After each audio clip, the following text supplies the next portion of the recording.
Hello, book burners, and welcome to another episode of Books Are Burning. I'm Mark Will, author, songwriter, and publisher in permanent exile, just like Joyce, currently based on the island of Taiwan. And I'm joined once again by my friend and sometime co-author G.J. Villa. Welcome back. Hello, glad to be back. It's been a while. It has. Finally getting our schedules to align. Okay, so those of you that don't know, we're in the midst of a podcast series called Rejoyce. The Houston Joyce Society rereads James Joyce's Ulysses. So I'm reading it for, I want to say, the fifth time, and G.J. Villa is reading it for the second time, and we read it together 29 years ago, or was it 30? I think it was 29. I like to think 30 just to round it off. But round it up. It was 30 years ago. Three decades ago. When we were 3 decades ago. We read it together. And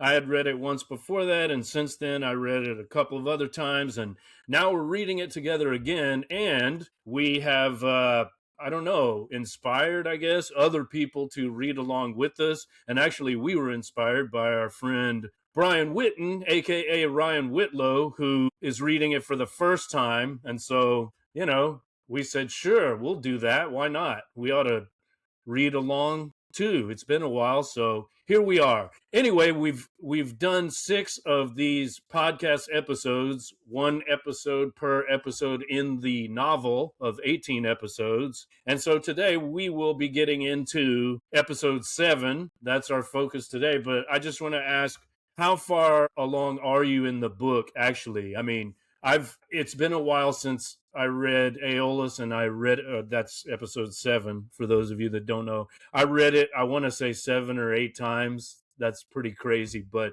I did do that. It's only, 30, 40 pages, something like that. So I read it 7 or 8 times and listened to one of the excellent audio book versions by the RTE. So I feel like I know it pretty well. But since then, I've gone on and read several more episodes. In fact, I just finished Cyclops, I want to say yesterday or the day before, which is episode 12, if I'm not mistaken. Let's check our Gilbert here. Is that right? Episode 12. Yes, Cyclops episode 12. So I'm actually like 5 episodes ahead of what we're going to talk about today. But where are you in the book, sir? I am finishing rereading Lestrygonians. So the next episode, a little be behind you, but I'm going to have a lot more time now that I have a big break in front of me to continue reading. But it's funny that you mentioned, rereading compulsively Aeolus 5-6 times, because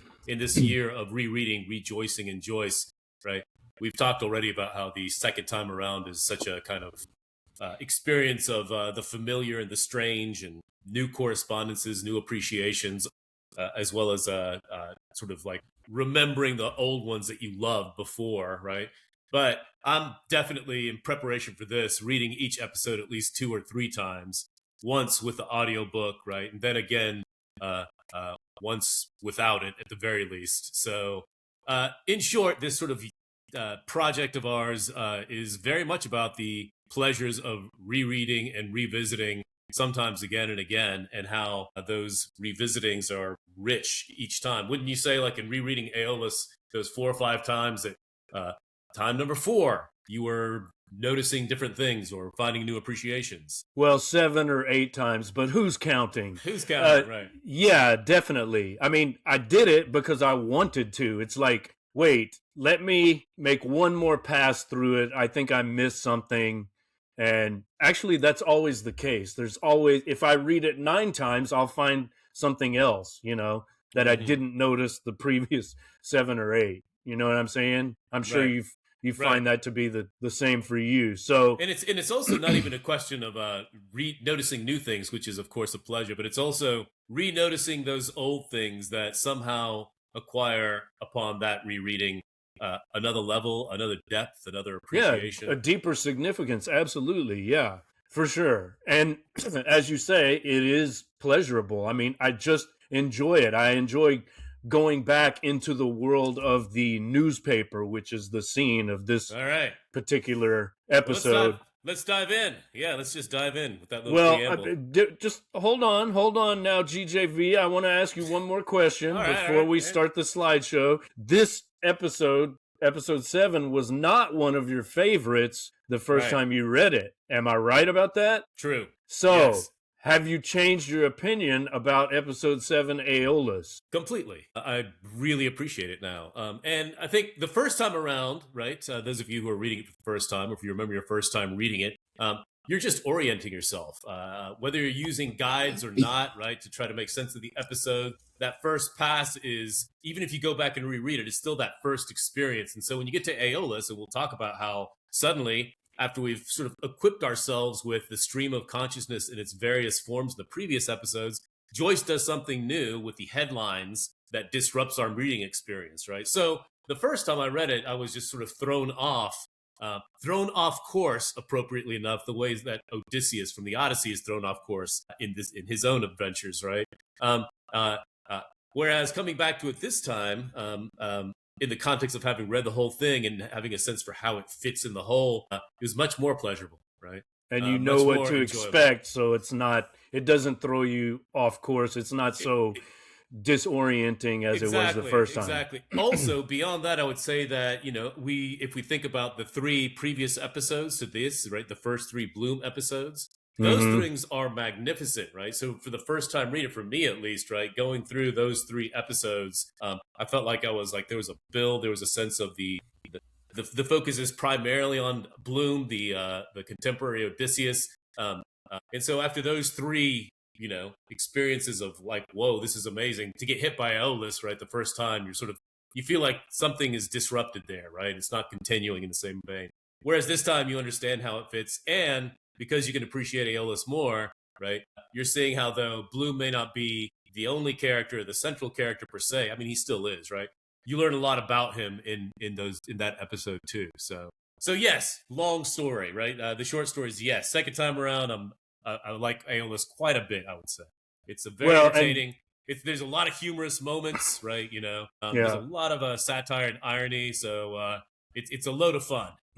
Well, I was just going to say, the disruption caused by this episode prepares the reader for the disruptions to come, and right. there are a few of those to be expected. So let's go ahead. And just one more thing, just because, like, first time reader has gotten through the Stephen episodes with episode 3, Proteus, that's already destroyed some people so much that they've abandoned ship at that point, right? So you think, okay, and then you get these headlines and so on. So anyway, but go ahead. Yeah. Now I think we can start the slideshow. How about that?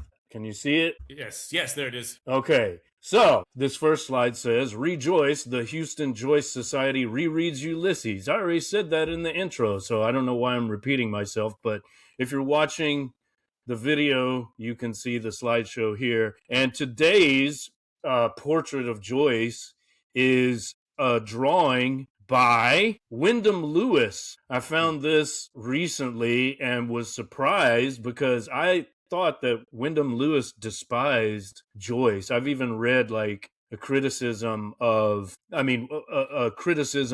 Wyndham Lewis of the whole Joycean style and project, but I don't know. He was friends with Ezra Pound, so maybe old Ezra convinced him to do a little sketch of Double J, the Irishman, right. Or maybe it was commissioned. I don't know, but interesting. It's a good minimalist sketch.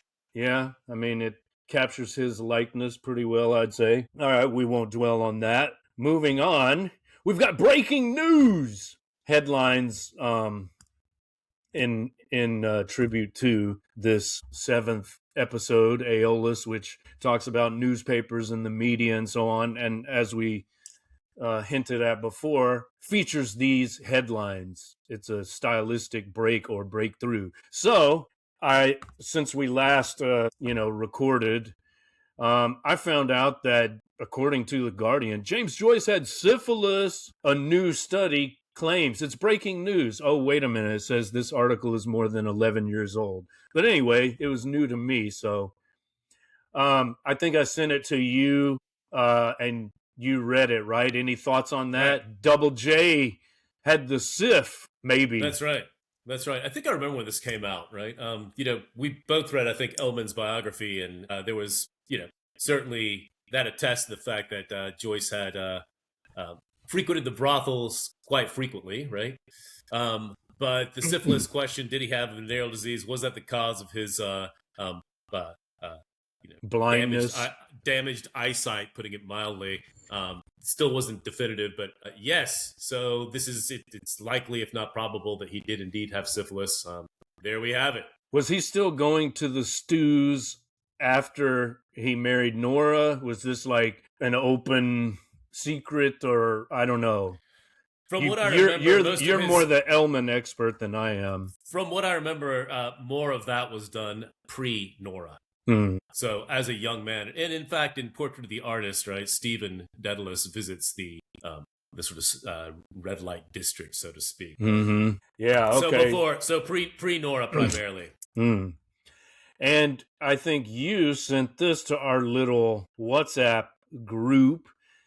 I didn't know this, but apparently Aleister Crowley, or Crowley as he's sometimes called, was a bit of a Joycean himself. He wrote an article titled The Genius of Mr. James Joyce, and he praised both Portrait of an Artist and Ulysses. I don't know if the admiration was mutual, but that's pretty interesting. And that was done while it was happening, right? So it's not as if Joyce released it. Yes, it was extremely controversial and so on, but there are plenty of detractors.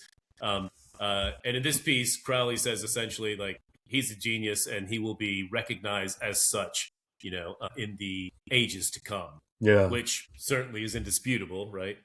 Mm-hmm. More so than Crowley himself. Right.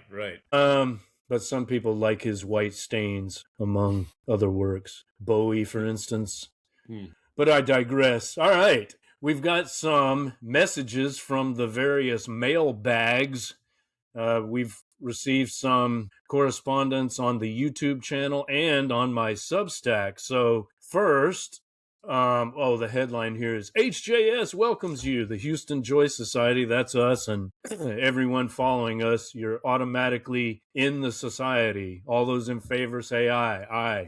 Motion carried. So on the YouTube channel, I got a message from Leticia Martin Fuertes, who says, greetings from Spain. I've been using your videos to talk about Ulysses in my book club, where we are reading one chapter a month.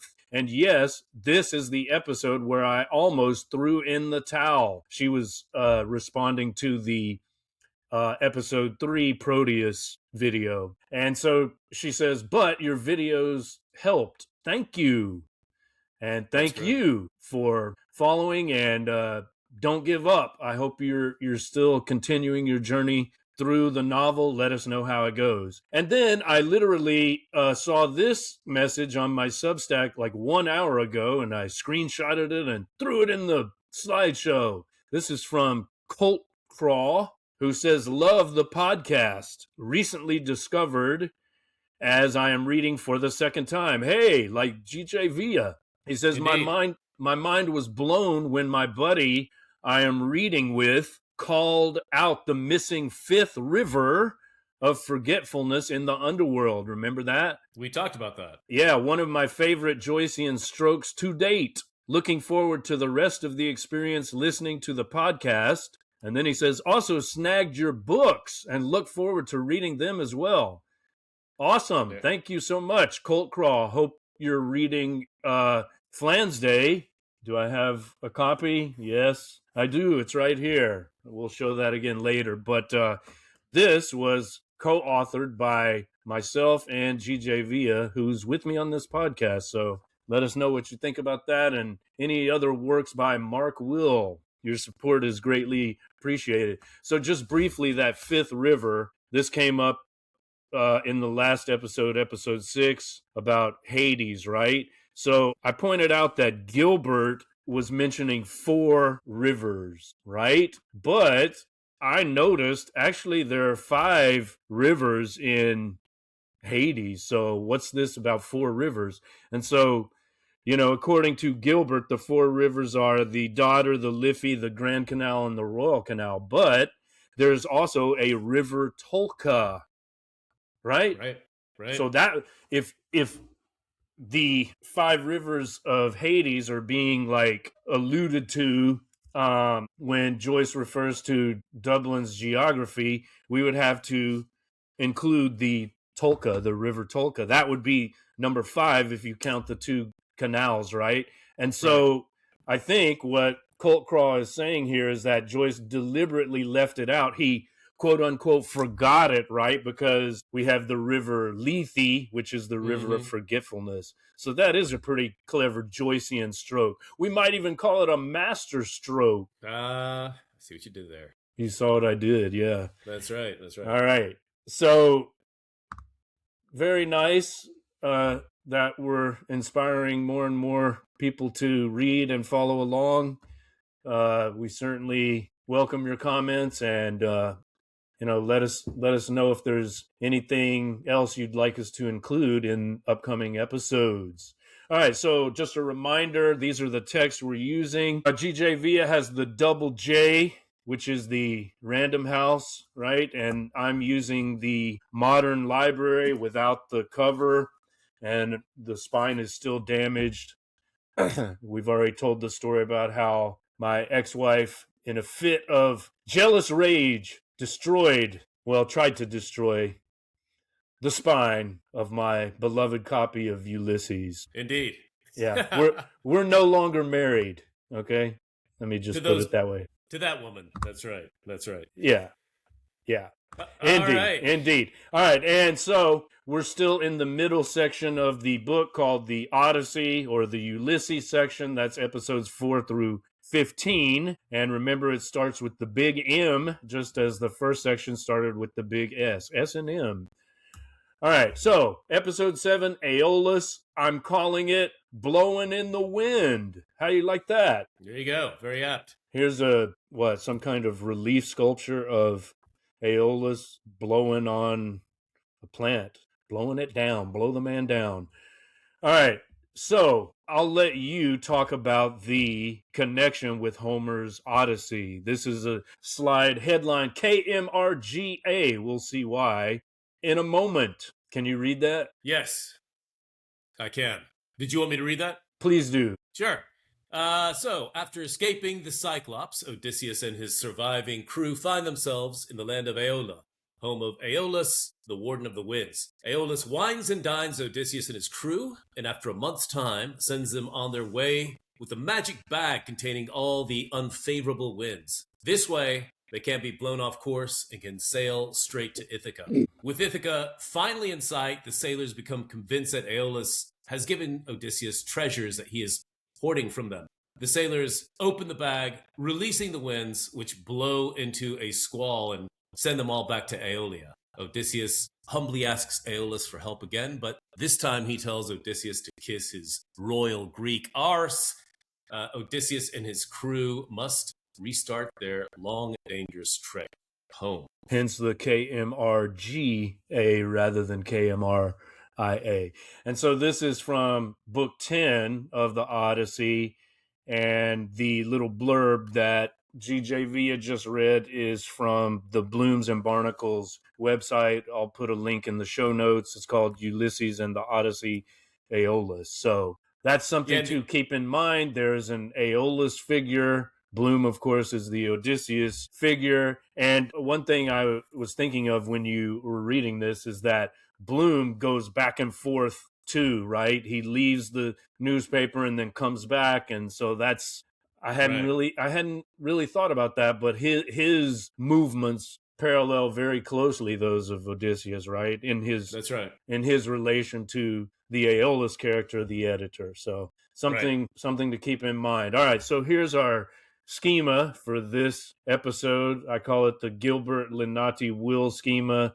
The primary, most famous schema is that of Gilbert, but there was an Italian fellow named Linati that received one that was a little bit different, and occasionally Mark, will tweak it. So see what we got here. The scene is, I should let you read this. You want to do it? Sure. The scene is newspaper. The hour is noon on, of course, June 16th, 1904. The organ, lungs. The art, rhetoric. the color red. Symbol, editor, wind, machines, kite. Technique, anthememic. Correspondences, Crawford, the editor-in-chief, is Aeolus. Journalism equals incest, interestingly. And the press is the floating island. And those watching can see this little pic of lungs, which are very red. And that is the symbolic color of this episode. And I'm actually wearing a red shirt, which on camera appears almost orange. So I'm a little bit disappointed in that. But it is red. So I don't know what's going on with the Riverside camera, or maybe it's my shitty laptop camera, but anyway, it's supposed to be a red shirt. All right, so keep all that in mind, and let's talk about the scene, the newspaper. Here is a picture of a literal edition of the Evening Telegraph newspaper, which is the, office where this scene takes place, if I'm not mistaken. Yep, and so we should, Bloom has just gone to Dignam's funeral. He's just come back from the funeral, and now we see the everyman at work, right? We get a snapshot of his comings and goings as he hustles and bustles to make a living. Yeah, well, we can get into that later, but of course he's not employed by the newspaper, so why is he there? You could save that for later or tell us now. Up to you. Well, we'll get to it. I'm sure we'll get to it, right? All right. Yeah. So, characters, of course, Bloom, as we said last time, he's based on Aaron Hector Schmitz, a.k.a. Italo Svevo, who actually was a writer that knew Bloom. And as we said in the last episode, we tried to read one of his novels, but maybe it wasn't a good translation. It was a bit underwhelming. But anyway, main characters in this episode, of course, Miles Crawford, the editor. He's the Aeolus character. There's a Professor McHugh. There's a J.J. O'Malloy, Linehan. I've got more to say about him later. A Mr. O'Madden Burke, who accompanies Stephen Dedalus, our Telemachus character. There's a Mr. Nanetti, who is the foreman, and for some reason they also call him counselor. He's a politician as well. Okay, I guess he's like a local... Yeah, he's a local councilman or whatever, which is interesting because he's not a native-born Irishman, apparently. There are some barefoot newsboys, a couple of very minor characters named Red Murray and Davy Stevens, but I've got something later to say about them. There's Hines from the funeral. He's the one that was taking names, and I think you have something to say about him later. And Simon Dedalus is there with Ned Lambert. They both came from the funeral. Well, several of these people were at the funeral, right? Hines. Right. Simon, then, Ned. Was J.J. O'Malloy at the funeral? I don't think so. Okay. Just Nanetti, I believe that his father was Italian, though I think Nanetti himself was born Irish. But we can look into that later. Okay. That's not what I remember because I thought Bloom was contrasting himself with... He is, okay. But he's kind of going up the name, I think, right? And this is his But anyway, we can... All right, we'll save that for later. Let's talk briefly about the technique, which is called enthymemic. So this is derived from the Greek enthymema, which comes from en, meaning in or within or with, and thymos, which is soul or life or sometimes heart even or spirit. So when I look at that, it's like, is this saying that it's the kind of rhetoric that affects the heart or the emotion, like Aristotle's pathos rather than ethos or logos, right. Rather than ethics or logic, it's appealing to the feelings basically or emotions. But I don't know, maybe I'm reading too much into it. The AI slop I consulted says an enthymeme is an informal logical argument in which one or more premises, or sometimes the conclusion, are left unstated because they are considered obvious or are already accepted by the audience. It is essentially a truncated syllogism designed to be efficient and persuasive. So I'm asking... Does this mean it's like chopped logic, Well, if you think about an example would be something like, she must be trustworthy since she's a doctor. And the implied premise there is doctors are trustworthy individuals. So, you could look at it as a form of rhetoric that can be persuasive because you basically bring the person over to the implied premise, right? Um, so that's one way to think about it, perhaps, right? And I wonder if that But relates is it, to. if it's a truncated syllogism, is it like a lazy kind of logic because it's chopping out, Yeah, you could a look at it that way. necessary element in the Aristotelian reasoning Yeah, process? and you could say that maybe that's the essence of journalism. One is to inform, perhaps, but if it's also to persuade, maybe you persuade by using this form of rhetoric, Yes, right? and so also, the art is rhetoric. We mentioned that, right, when we looked at Right, the schema. What is rhetoric? Well, it's literally the art of being a rhetor, which in Greek is a public speaker, hence politician. So right. it's just political bullshit jabber. Yeah, Like we think of it as something grand and respectable, right? But really, rhetorike to the Greeks is just, oh, that's just political talk. We would yeah, today call it, propaganda, maybe. and Plato's enemies or antagonists, the sophists, however you can pronounce it, were masters of rhetoric, and that's something that Plato, of course, couldn't tolerate because he found it deceptive and so on, right? And we use the term rhetorician as a, derogation. It's like that's not a compliment. Right, He right, or she is a rhetorician. So they're using language and chopped logic to persuade people right. to take a certain course of action or support a particular political position or what have you. So that's something to Well, keep in mind. And this the very word enthymemic, of course we have the concept of the enthymeme, but this adjectival form I think is a Joycean coinage, right? It's like right. he's pulling our legs in a way, Hmm. um, Yeah, with this, right? Like enthymemic. What exactly do you mean? There's the peristaltic technique later. It's like what it's are you what talking about? there's a little self-parody there, right? I mean, Joyce himself gleefully committing what he calls the scholarly stink, right, in this work that's ultimately comic and joyous. And this is certainly a very mocking, uh, ironic chapter in terms of the depiction of the newsman. And what was it Henry Miller called him? The pedagogical sadist. I think we mentioned that before. All right. What's up, bitches? That's the headline here. Just some of our earlier impressions. This was a couple of weeks ago. I said, Aeolus blows. Get it? Aeolus is the first episode I meant to feature the interior monologues of both Bloom and Steven. That's something to keep in mind, right? Before we got some of that stream of consciousness of one or the other character. But in this episode, they start to both be featured, I guess. So that parallax or parallelism that we talked about before, that is becoming more pronounced, I would say, right? And I said I think A.E. makes his first appearance in Aeolus as well. This is an Irish mystic, A poet, and theosophist, writer, a theosophist, and a right? From that, theosophist. Yeah, well, right? so was Yeats. So I was about to Mm-hmm. say he's part of that Celtic Renaissance circle with Yeats and Lady Gregory and so on.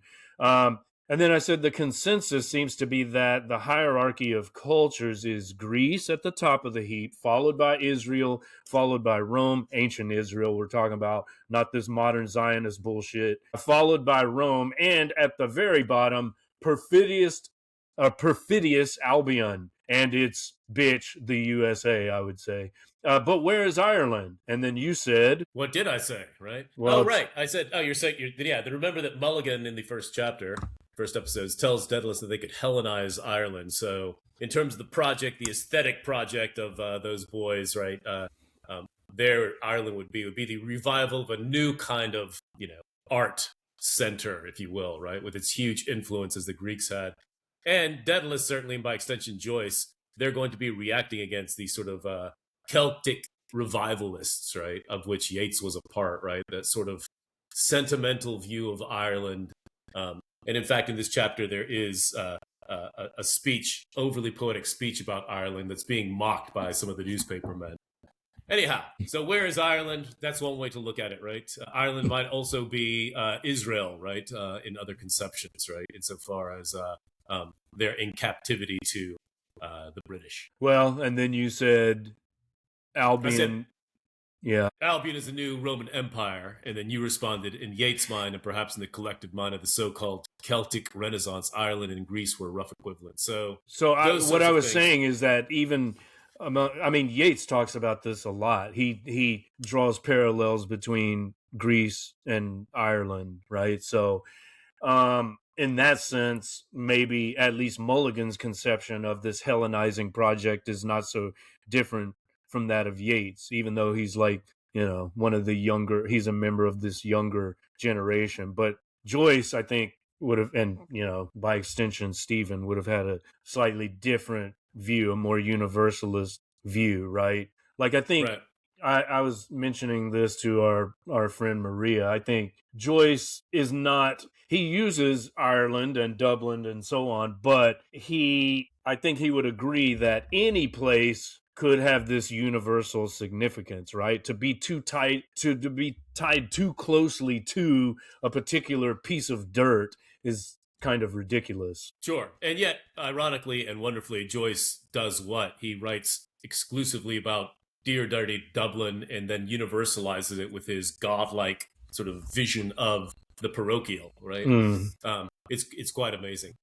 Similar to Proust in that sense. Yeah. And then, you have that talk about the consensus about the hierarchy of cultures. And then what I mentioned was, and this is again Joyce at his ironic best, that consensus is meant to be taken ironically since it's delivered by one of the journalists or windbags, right?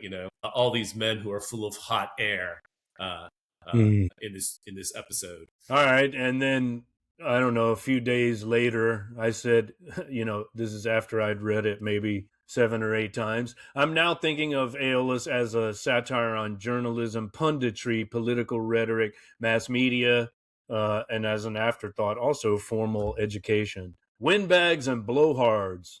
And we alluded to this before, but the headlines represent a significant stylistic break, also breakthrough.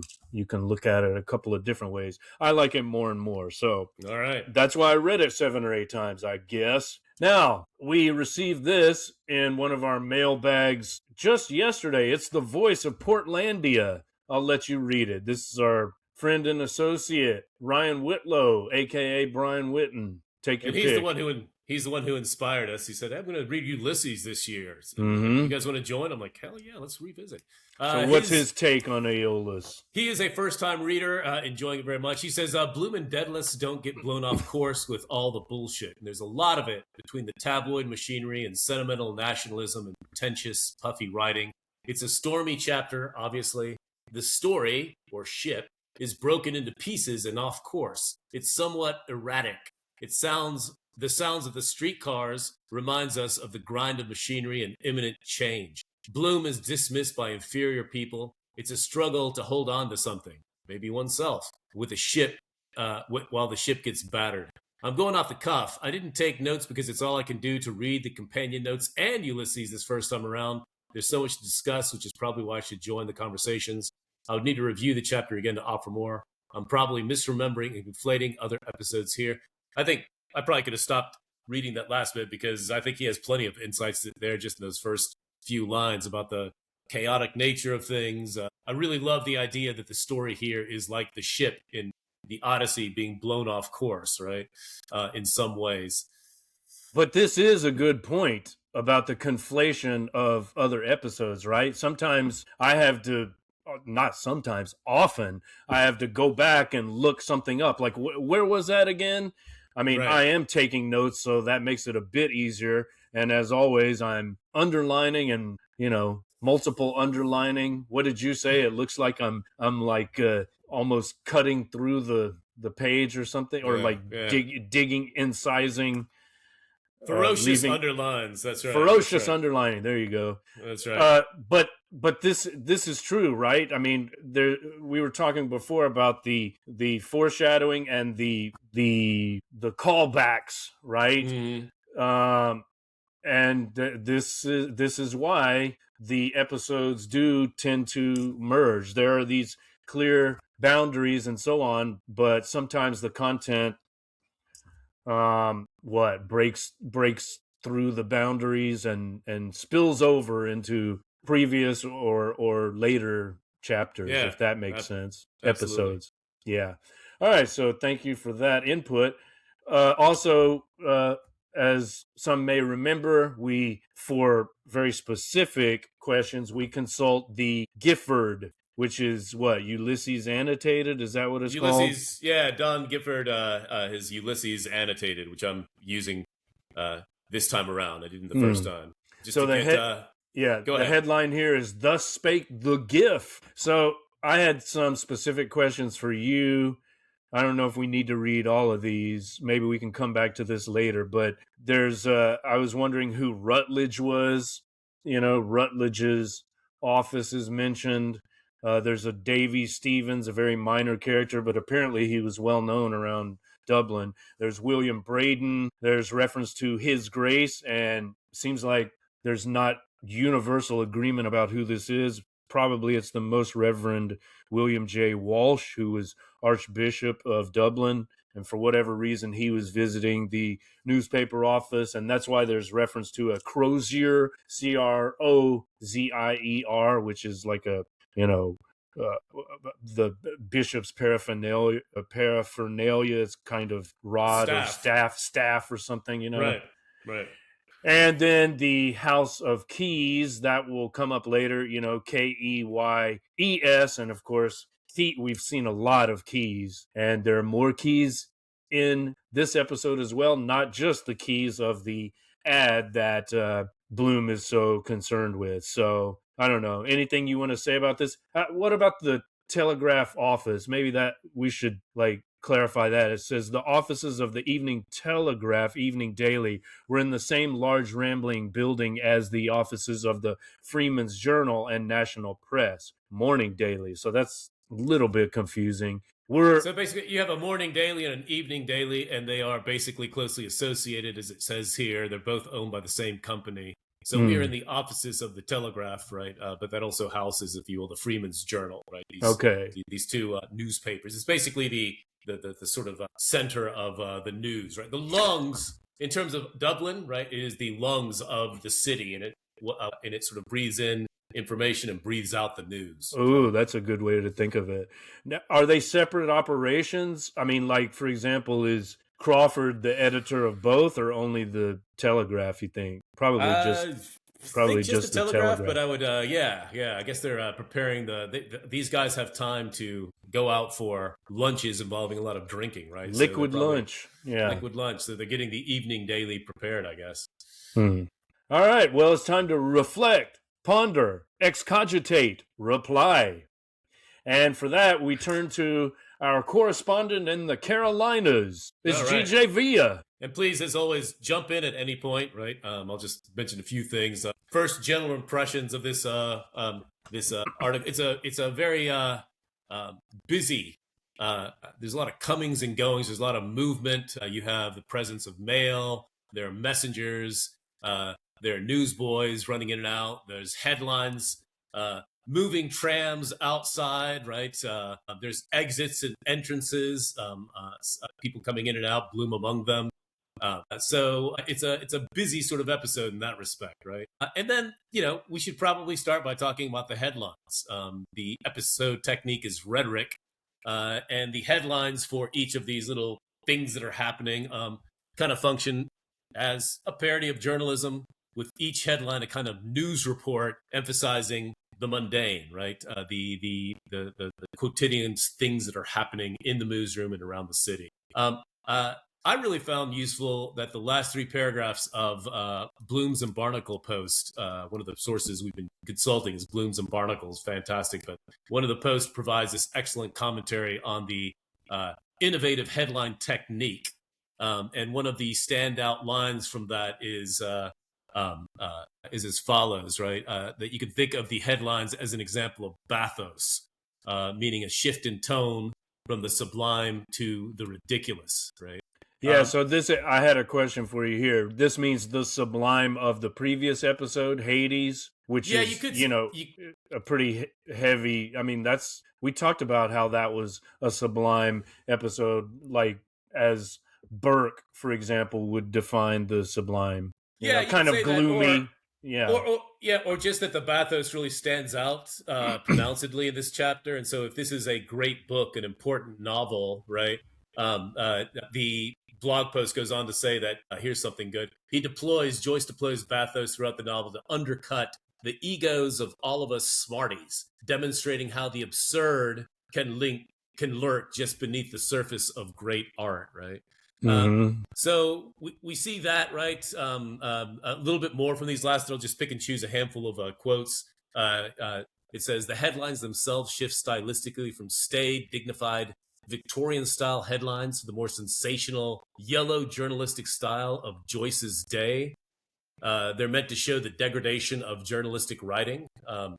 And then finally, I really like this part. The introduction of these disruptive headlines foreshadow the surreality in which Ulysses will ultimately descend. The headlines serve as a warning that neither Bloom nor Stephen are totally in the driver's seat of their own story, as might be suggested by the omniscient third-person narrative of the early episodes. This is good here. These headlines aren't spoken or written by any of the characters within the story. Their provenance is entirely unclear within the context of the novel, right?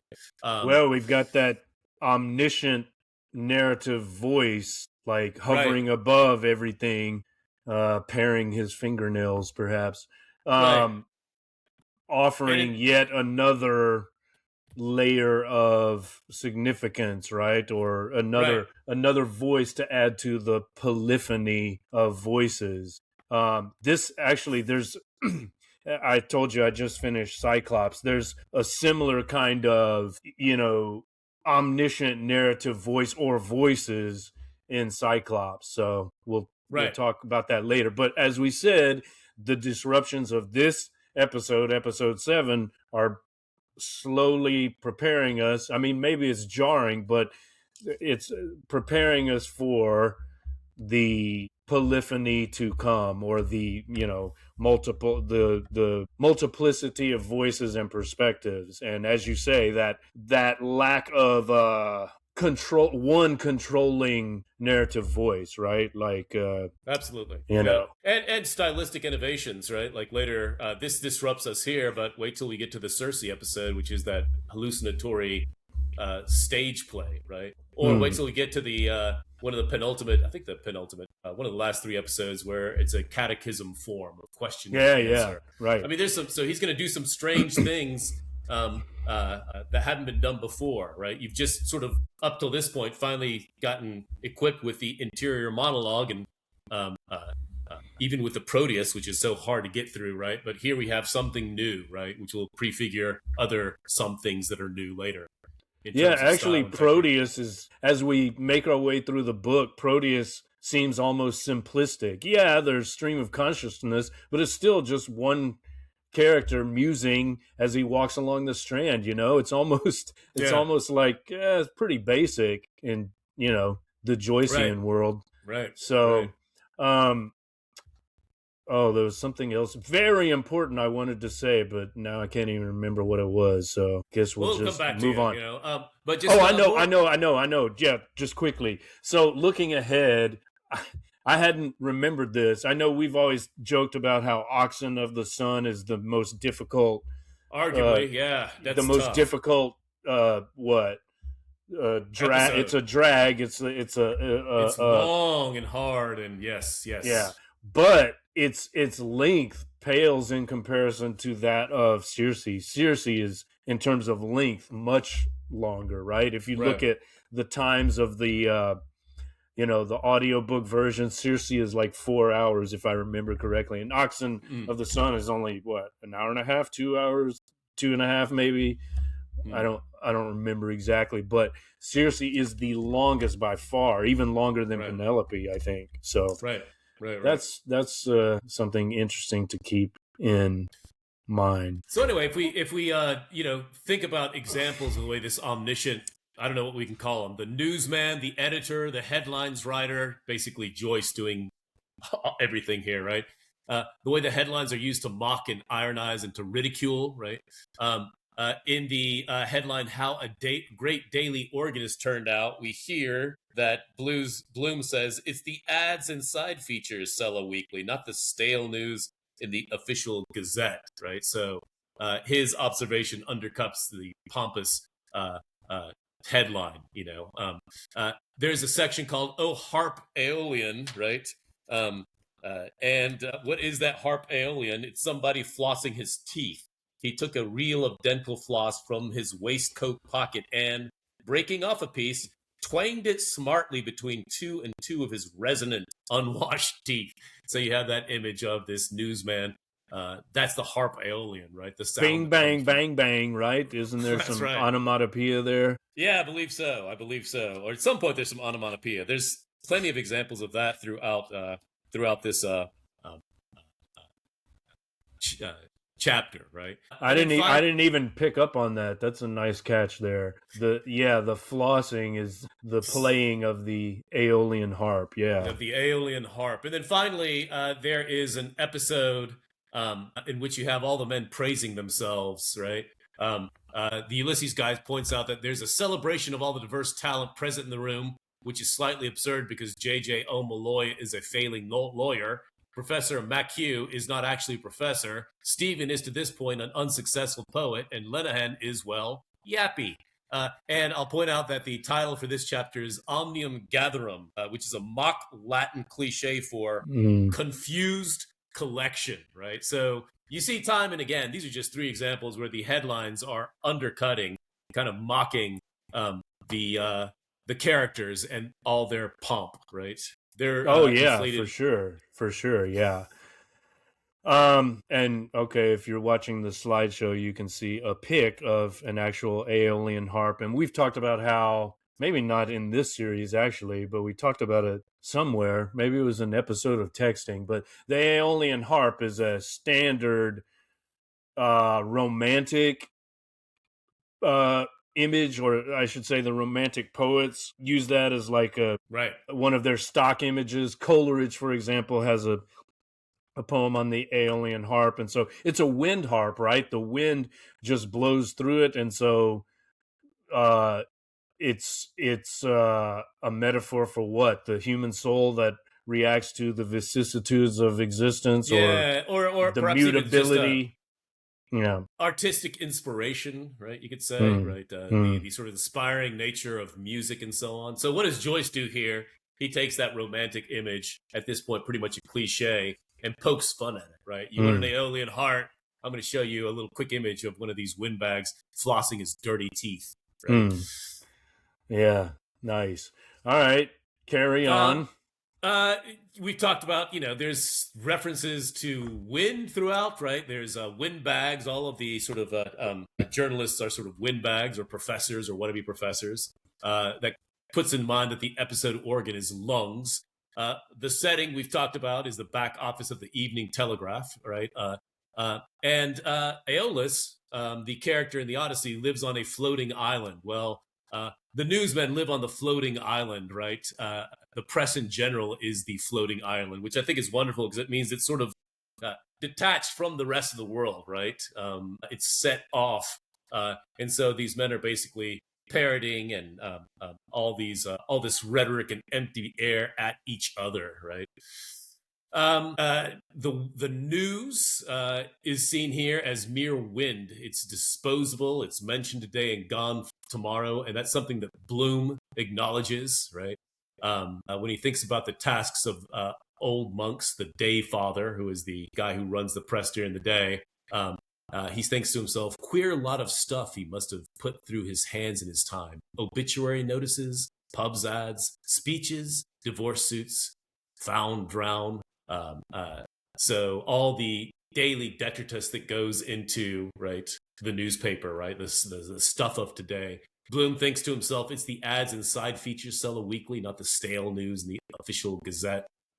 And then he thinks also about the fate of used newspaper, the, quote, huge webs of paper, miles of it unreeled. What becomes of it after? Oh, wrap up meat, parcels, various uses, 1,001 things. And you will remember that when we first meet Bloom in the Calypso episode, he goes to buy kidney. The kidney is wrapped up in used newspaper in episode 4. And here he's thinking again, right? So we have all these references to news as being disposable, right? You know, it's blowing in the wind, as you call this episode. Nice callback to the kidney in episode 4. I'm distracted by this horrible typo in the section you just read, but hopefully no one will notice. All right, tell us about journalists as windbags. Yeah, so if the news is mere wind, we have journalists as windbags, right? This quote certainly stands out. It's a gun. Bloom is the one who notices all these things, right? So he sees beyond what these men don't see, right? The nature of their profession. Bloom thinks, funny way those newspaper men veer about when they get wind of new opening. Weathercocks, hot and cold in the same breath. Wouldn't know which to believe. One good story till you hear the next. Go for another bald-headed in the papers, and then all blows over, right? So Bloom acknowledging the way in which these men are just like listening for the next big story that they can print and disseminate and so on, right? Go for one another bald-headed in the papers, and then all blows over. I mean, we're talking about rhetoric, which is political speech, and isn't that what our political class does, right? They pretend to be, rivals and enemies, and then they shake hands and go drink beer together and visit Epstein's Island. So right. It's all just a shadow play, and I think Joyce is emphasizing that, and Stephen is aware of it as well, and maybe Bloom too. Yep. So that's critiqued, but you get other forms of rhetoric critiqued as well, like sort of rhetorically effusive odes to Ireland, right? The newspaper men sit around. It's actually a pretty funny few pages where they're mocking a speech that they're reading of Dan Dawson, right? Dan Dawson gave this speech the previous day, right? And apparently they discussed briefly Dawson's speech in the funeral episode previously. So it was alluded to before, and here it is.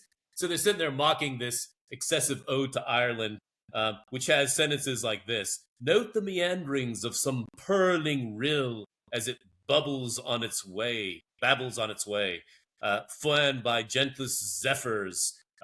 Just all this kind of effusive poetic language, right? So the men are mocking this poetic excess, but at the same time, they're indulging in nostalgia for the good old days, right? And J.J. O'Malloy, later in the episode, will intone parts of a speech by John F. Taylor advocating the revival of the Irish tongue, right? So isn't that McHugh? I think it's Malloy. Okay. I believe. I think it's McHugh talking to Malloy and but Malloy is Stephen. Malloy is the one who actually remembers by memory some of John F. Taylor's speech, right? And he actually recites that too. So Malloy is the one who's going to recite from memory that speech about reviving the Irish tongue. I think it's McHugh. Well, we can check that. In ferial tone, he addressed J.J. O'Malloy. Taylor had come there, you must know, from a sickbed, etc. So this is McHugh.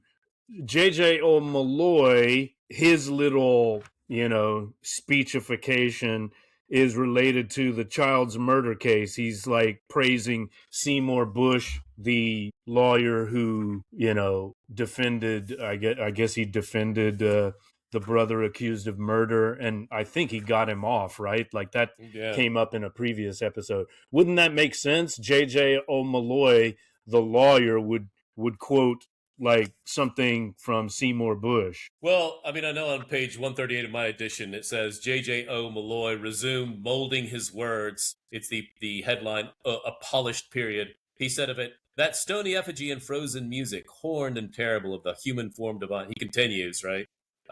Anyhow, irrespective of who says it, right? The point is, in my opinion, that they are, on the one hand, mocking this ode to Ireland while they themselves are kind of getting up and declaiming speeches, right? There's all this sort of hot air. A lot of it is tinged with desire for home rule and Irish identity and so on, right? Mm-hmm. So all that's being mocked as well. Okay. not to nitpick, but I think it's McHugh Well, that. yeah, we could. Let's not get sidetracked on that. I mean, we can check later. You can put it in the side notes, right? The show notes. All right, so tell us about incest. Apparently, that's one of the correspondences, and incest is sort of akin to journalism, right? In the Odyssey, when Odysseus, and this is after the episode with the Cyclops, where he gets many of his men killed. He arrives on Aeolus' island, and there's a marriage going on, and Aeolus is marrying his sons and daughters, right? So As one does. as one does, right? And so that's akin here to maybe the unholy marriage of windbag journalists, right? That they are their language is somewhat incestuous. Remember, it's cut off from the rest of the world. They are talking to each other, talking right? to themselves in an echo chamber. Yeah, exactly. And so if you think about the lungs of the city, if the lungs is the organ and the lungs is the press, right? The lungs of the city are moribund, right? They're kind of decaying. There's nothing noble about them. Bunch of wind references. We've talked about it, right? It can be simple things like the door of Rutledge's office whispered "Cree," right? You get that onomatopoeia there. They always build one door opposite another for the wind too. Way in, way out. We hear references to like reaping the whirlwind. What's in the wind, I wonder? There's a hurricane blowing. You know, we could stop on all of these. We don't need to, but there's just all of these references to bladder winds. bags. That's a Bladder nice one. bags, right? And then I think it's a Malloy's solemn recitation of Taylor's speech, but you can check that later. That speech is interrupted by his own stale wind. A belch, a dumb belch of hunger cleft his speech. And I love the addition of those, you know, kind of bodily sounds and so on, right? Well, as I lamented to our group, how come there's no fart? I mean, that's wind too. This episode really needs a fart. We've got a belch, but how about some wind from the other end, huh? Right. I mean, so if it's good enough for Chaucer, it's good enough for Joyce, right? A belch, I'd say, does the work though quite well here. Anyway, so there's all these again windbags, wind references, journalism as a kind of incest, the lungs of the city, etc. Is there anything else you want to say about any of those kinds of references? Well, I've got some to supplement yours. I tried not to include those you mentioned, but I've got a few more. Save those for later. Sure. Keep going. You talked earlier about how Bloom is kind of on a mini odyssey in this chapter because he's running around, and that basically revolves around the action, right? He is engaged in this errand, this hustle to try to procure this ad. He's basically a middleman, right? A canvasser who is trying to get an ad placed for the House of Keys, which is a tea merchant, I believe. Right? Keyes. Exactly. So he's trying to essentially broker the deal, right, between the newspaper and this man who's going to play the ad. So I think that's just important to note that we see. And our dear editor is not too concerned about helping make that happen. Aeolus, right. On page, let's see, 128, Aeolus as Miles Crawford. Bloom tells him that he's going to go look about the ad of the Keys ad. He tells him, "Be gone! The world is before you." Back in no time, Mr. Bloom said, hurrying out. So he sends him on his message. As if anyone cares. As if anybody cares. So if we're thinking about the Odyssey, this is like the first time Aeolus dismisses Odysseus. Although Aeolus is more generous to Odysseus than Crawford is to Bloom, right? Yeah, I don't think there's any wind that he gives him, right? Other than, go do this task. Right? Other than that encouragement, off with you. Off with you. And meanwhile, Crawford himself is this blustering ass, right? And he's part of the sort of good old boy network of which Bloom is not really a part. Later on in the episode, in the headlines, a distant voice, Bloom is on the phone trying to get in touch with Aeolus, Miles Crawford, and someone tells him Bloom is at the telephone, right? And what does the editor do? Tell him to go to hell. The editor said promptly, right? X is Burke's public house. See, he's basically saying, where are we going drinking again, right? He doesn't give a shit about Bloom. We got to go have drinks. When Bloom finally gets there, right? He's been running around trying to close this deal the whole time. we have the episodes KMA and KMRIA. This to me is hilarious, right? So, what are these acronyms for? Well, the first one is to kiss my ass, right? When Bloom says, "What do I tell him, Mr. Crawford?" Right? What do I tell this guy who I'm trying to cut a deal with? Right? Will you tell him he can kiss my arse? Miles Crawford said, throwing out his arms for emphasis. Straight him that straight from this stable. And then later he reiterates, he can kiss my Royal Irish arse, Miles Crawford cried loudly over his shoulder. Anytime he likes, tell him. And basically walks out to go get drinks with the other men, right?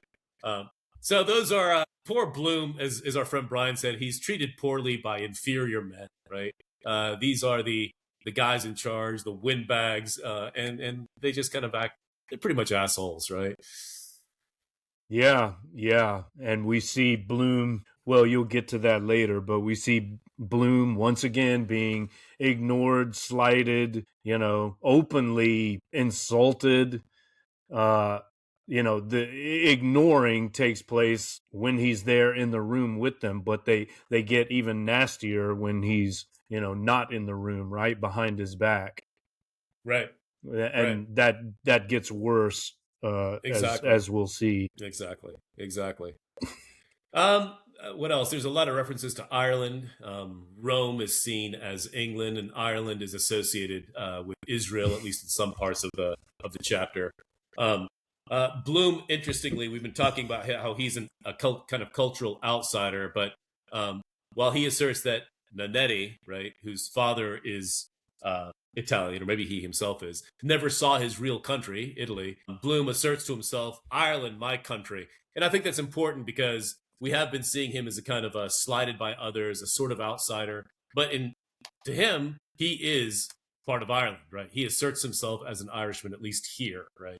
So, okay, this is interesting. It does prove your point that Nannetti, if he never saw his real country, and his real country is, in fact, Italy, can't be Ireland because he's living in Ireland. So, okay, that must be what he means. So he was born in Ireland. Why does he assume Italy is his real country? Does Nannetti say something?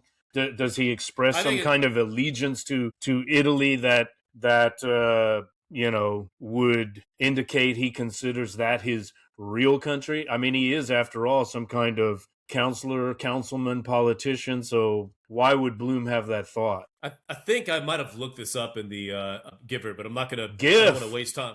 I don't want to waste time looking for it right now. But somewhere I read essentially that Nannetti's father is Italian, and as for whether he makes references or not, I'm not sure about that. I just read it as Bloom. All right, Nannetti is a Italian name, and maybe there's more to it. But to me, what's important is that Bloom, thinking to himself, asserts Ireland as his country. Mm-hmm. But I mean, someone could say of him, "Oh, he never saw his real country, that is Hungary." Or, well, yeah, absolutely, right. But you see that as him identifying with Ireland and the Irish. I do here. I just don't see why, Nannetti couldn't also be Irish in that sense, especially if he wasn't born there and never visited, Right. He's kind of projecting onto Nannetti what other people project onto him. Not in a vicious way. It is just a thought, right? He's not like openly saying this to others and declaring that he's not a real Irishman or anything like that. But it's a sort of strange thought for him to have, I think. Well, since we're detouring on the Nettie question, I've pulled it up. Oh shit! It's the gift. All right, so here's what Gifford says, right, about Nannettis. It's Joseph Patrick Nannetti, 1851 to 1915, an Irish-Italian master printer and politician. He was a member of Parliament from the College Division of Dublin, thus member for College Green, as well as a member of the Dublin Corporation. He was Lord Master of Dublin in 1906 to 07. According to Evening Telegraph at 2 p.m., 16 June 1904, Nannetti was asking questions in Parliament about the prohibition of Irish games in Phoenix Park. Joyce moves this occurrence the following day. So So it's a real historical character. That's interesting. It is indeed. Still doesn't, answer the question about his real country, but that's definitely relevant background information. All right, so tell us about Professor MacHugh, who is apparently not a real professor. Apparently not. Not just that he refers, as in one of his pontifications, he says, the Roman, like the Englishman who follows in his footsteps, brought to every new shore on which he set foot. On our shore, he never set it. Only his cloacal obsession, right? So dissing the Romans for their cloacal, their sewer obsession is akin to, reflects the sort of contempt that Irishmen have for the English. And we've seen this already. Stephen feels that Ireland is subjugated by one of its masters is Britain, right? The other is the church. So we've got those associations in this chapter as well. We can go to the next slide. And then McHugh also echoes Stephen and Nestor when he says about the British, we serve them. I teach the blatant Latin language. I speak the tongue of a race, the acme of whose mentality is the maxim, time is money. Material domination. Dominus, Lord, where is the spirituality? You remember in episode 2, Nestor, right? That we have the Nestor figure there, right? Daisy, who is a British sympathizer, talking about, the virtue of saving money and making money and so on, right? Anyway, there's also the intoning of John F. Taylor's speech advocating for the revival of the Irish tongue. There's comparisons of Ireland to Israel and Irishmen to Jews in some of these windbaggy speeches and so on. So we've got that going on. And again, echoes of some of the things we saw in earlier chapters. Mm-hmm. Shall we go on, or did you want to jump in about any of that? No. Take us through Bloom's observations. I'll just sort of get through these pretty quickly. Bloom observations. I noticed that Bloom is sort of the reader-interpreter of even non-human speech, right? I like this, yeah. When he's listening to the door closed, we have this onomatopoeia, slit, almost human, the way it slit to call attention, doing its level best to speak. That door, too, slit creaking, asking to be shut. Everything speaks in its own way. Slit. I love that. And that seems to me Bloom. He's looking at the presses first, right? He's the looking first at slit is the presses, and then yes, you're right. Then he says, "Oh, actually, the door says slit too." So Joyce himself, right, is bringing in all of these sounds and so on, and letting the quotidian, the everyday, speak in its own way, right? So I think Bloom here is mirroring Joyce's own capacious aesthetics, right, where he brings in all of these things, including sounds and so on. Yeah, we're starting to see premonitions of the wake too, the experimentation and playing with language, like in extreme ways, more and more extreme ways. Right, exactly. There's references to Bloom and what he's learned from his Jewish upbringing, and I just thought that this was funny. He's thinking to himself, then the 12 brothers, Jacob's sons, and then the lamb and the cat and the dog and the stick and the water and the butcher, and then the angel of death kills the butcher, and he kills the ox, and the dog kills the cat.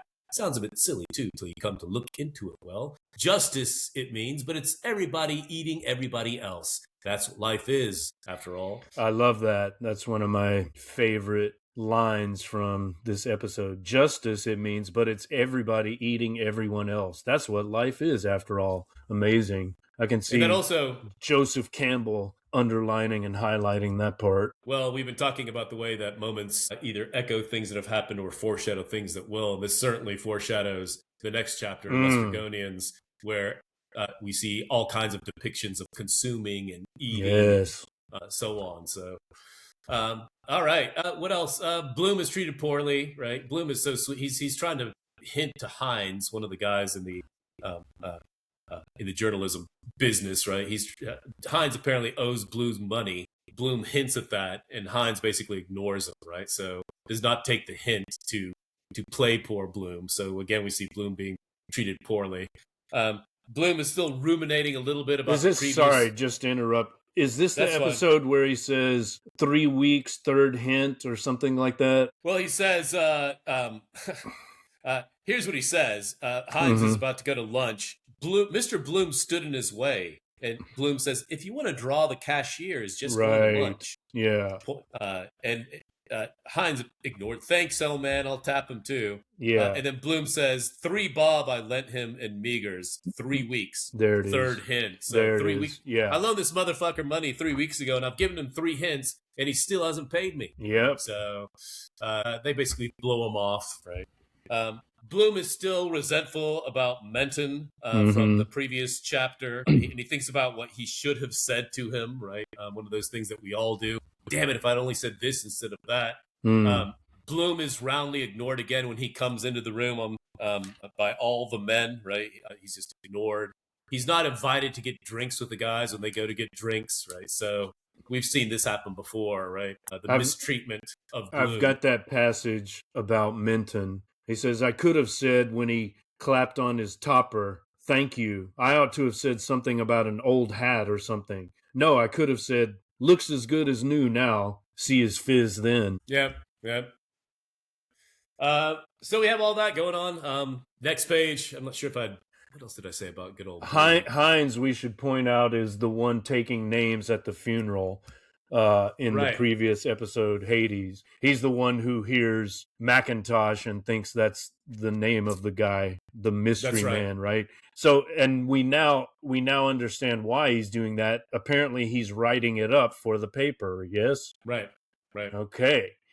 All right. Yeah. Here's your last one, Stephen Daedalus. And then finally, we would need to, of course, talk about Daedalus. You've mentioned that this is the first time when Bloom and Daedalus cross paths directly in the Hades episode, right? The previous episode, on the way towards the funeral, when Bloom is in the funeral carriage with Simon Daedalus, Stephen's father. They see Stephen on the street, so he's seen Stephen already. Here they actually cross paths, right? And then, of course, they're going to come together later in the epic, as we all know, right? So we have the sort of peregrinations of both characters and their intersections. Peregrinations. There we go.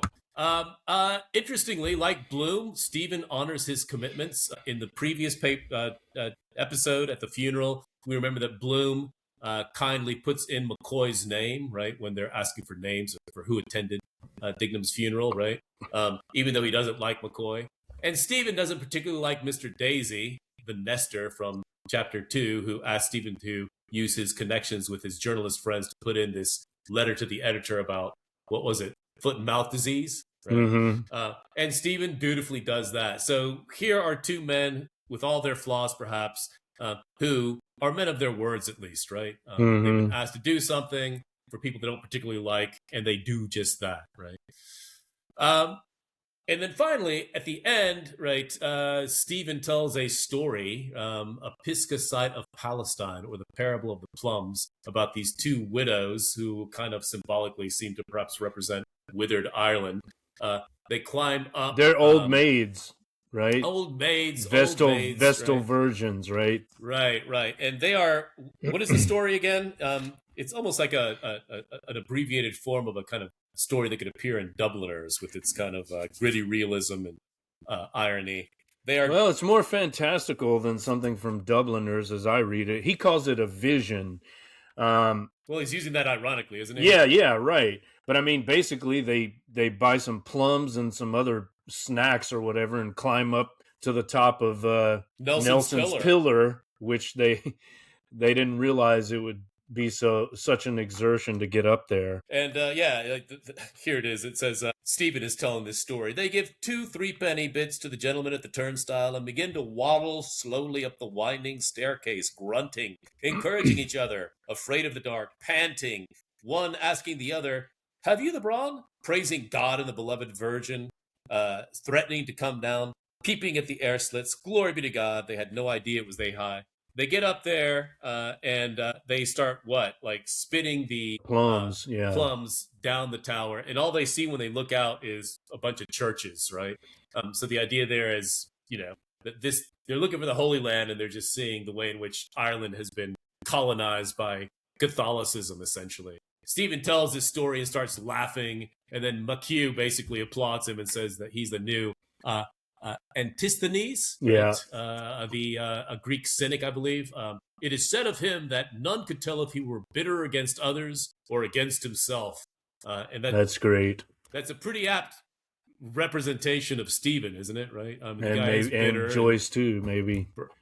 Or a younger Joyce, right? Right. Joyce, the artist, is a young man. Yes, so yes. We do get Stephen here a little bit, and he tells his story is maybe the opposite of those highfalutin sort of speeches praising Ireland here, right? Here we have. Well, he's taking the piss out of all that, right? This is his undercutting. We talked about how the headlines undercut certain things. He's undercutting all the previous examples of rhetoric with this strange vision of his. Right. Well, there you go. So those were my observations as I went through this chapter. Enjoyed it quite a bit. So how you doing in terms of energy? We're almost an hour and a half in. You good? Yeah, let's keep going. Yeah, I've got all right. half an hour in the tank, if you will, right? So okay. Well, now we go on the ground in Formosa. Oh, that would be me. So just to supplement your wind references, I don't think I've duplicated any of yours, but we've also got mention of a gale, windfall, enough of the inflated windbag. Someone is blowing out impatiently his bushy mustache. I think that's Simon. There's mention of a big blowout, blowing them apart gently. Someone's blowing the papers. J.J. O'Malloy, perhaps. Newsboys in Mr. Bloom's wake. The last zigzagging white on the breeze. A mocking kite. A tail of white bow knots. The kite is supposedly one of the symbols. The vent of his jacket. Vent is, basically the word for wind. A fresh of breath air, that's a Linehanism, blown down by that cyclone last year. Maybe you did mention that. Gone with the wind. Thought that was a nice one to include. Scattered to the four winds. You take my breath away, someone says. Windy Troy. And Mr. Bloom, breathless, caught in a whirl of wild newsboys. Mr. Bloom, puffing. Just a little puff. Look out for squalls. Raise the wind anyhow. So there's so many allusions and references to wind and blowing and puffing and squalls and storms. It's really ingenious the way these are just introduced into what otherwise seem like casual conversations. You know what I'm saying? Right. A very windy episode. Gone with the wind, blowing in the wind. All right. Nelson's pillar is obviously important. And so I noticed this, like there's kind of a ring composition in that the very first line is before Nelson's pillar, trams slowed, shunted, changed, etc. And then we end at Nelson's pillar, right? Stephen's vision is set there and they actually walk there and look at it. So we should add that it is a statue for, looking it up here, British Admiral Horatio Nelson, completed in 1809, but it spent decades as a controversial symbol of British imperialism. And then apparently the monument was entirely destroyed by explosives planted by Irish Republicans in March of 1966. The IRA blew that shit up, Perfidious Albion, I don't think so. Not in Free Ireland, no. So if we go back to the two Dublin women in the parable who go up to the top of, they're literally ascending this symbol of British hegemony, right? But they do spit through its rails, so that's something to consider, I guess, if we're trying to understand the parable.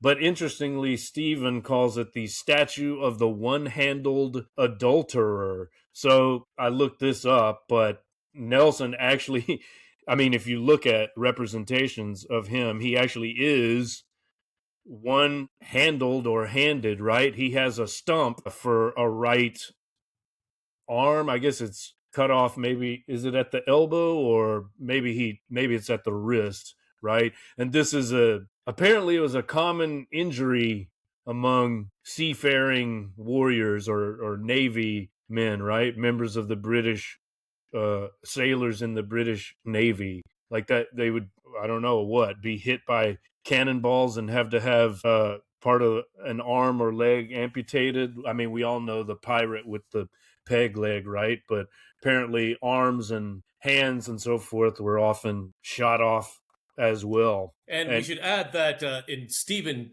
calling him the one-handled adulterer, right? This is, and everybody laughs about that.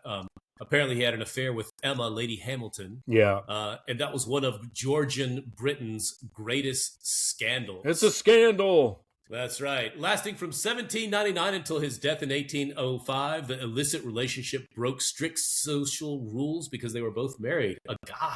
That seems so quaint nowadays, right? But, of course, that's also, right, who's the other great Irish, in this case, the great Irish leader who was toppled because of adultery? Parnell, right? So here the British...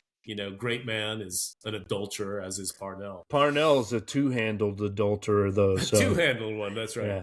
So this is an interesting headline. Is it the last one? Near the end. Horatio is cynosure this fair June day. Horatio is Nelson. It's the next to last headline.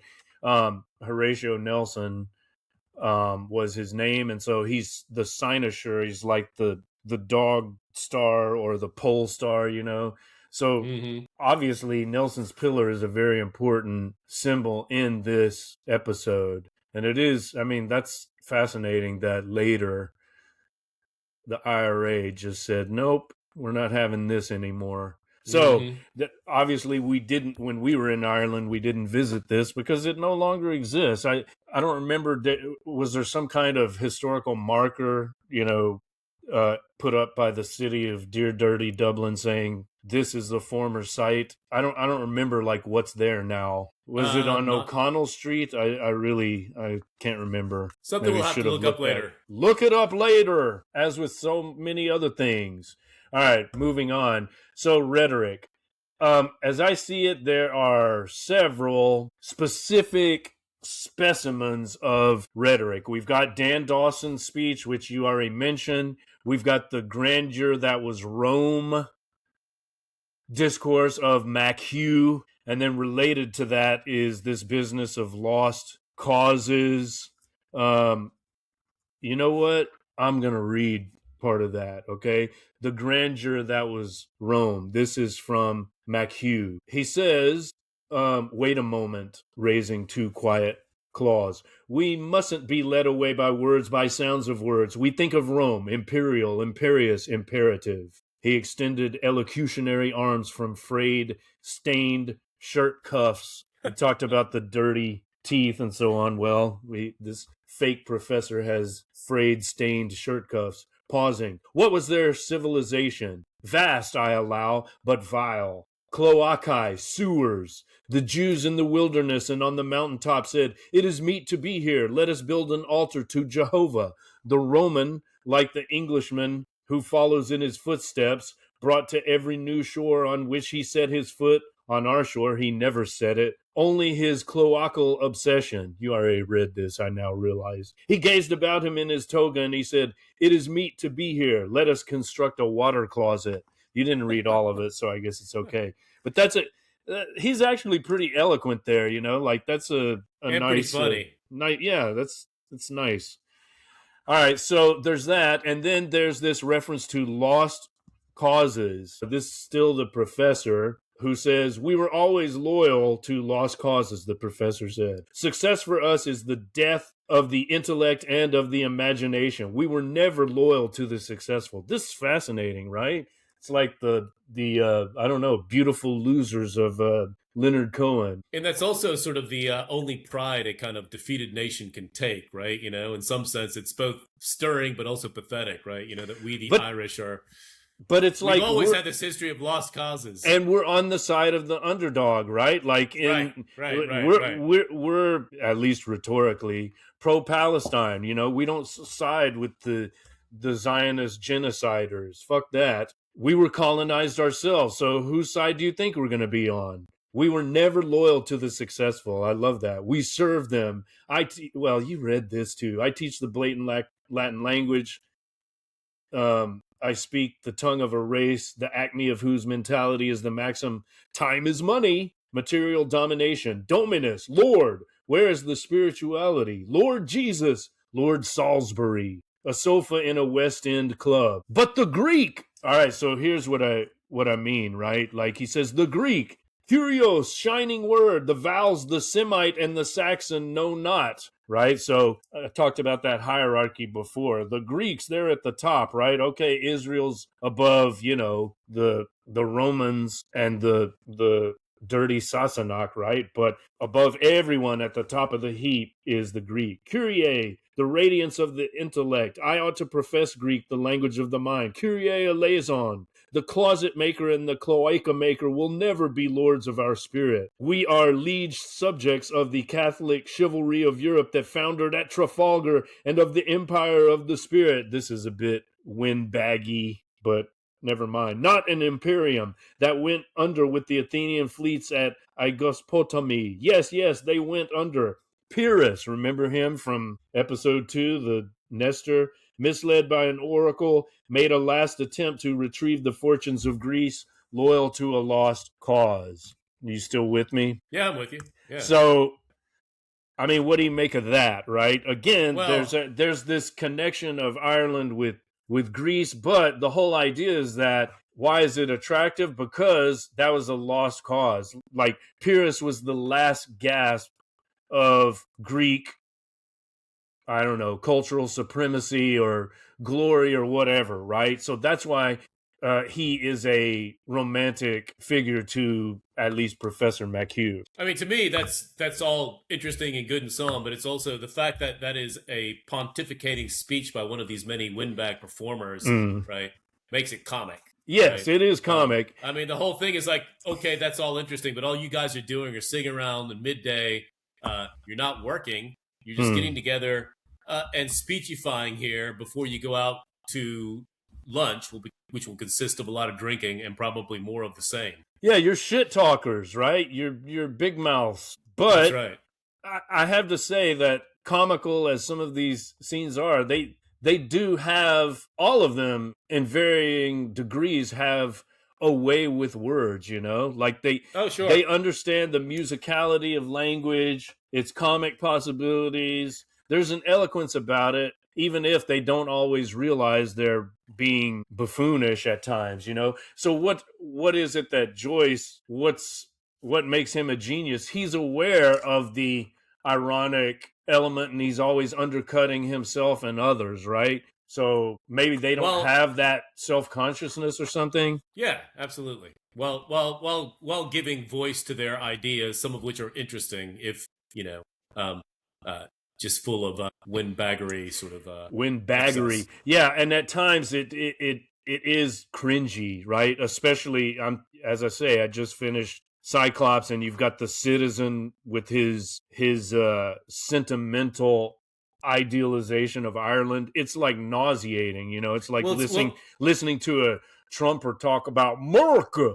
It's like, shut the fuck up. No. And I think what you find in this chapter, at least, is all of these men are, and even Stephen and so on, like they're why wouldn't they be? They're obsessed like about the identity of Ireland and what is Ireland, right? Ireland is not an autonomous nation and is subjugated and so on. So that's something that we see in many forms throughout the entire epic. Well, and as I was saying to Maria in our chat about Cyclops, even the citizen makes some good points, as nauseating as he is and as disgusting. Like, occasionally he says something that's quite sensible, especially when he's talking about like perfidious Albion, It's like, he's got a point there. And sometimes, he has a way with words too. It's kind of impressive and affecting and effective, right? All right.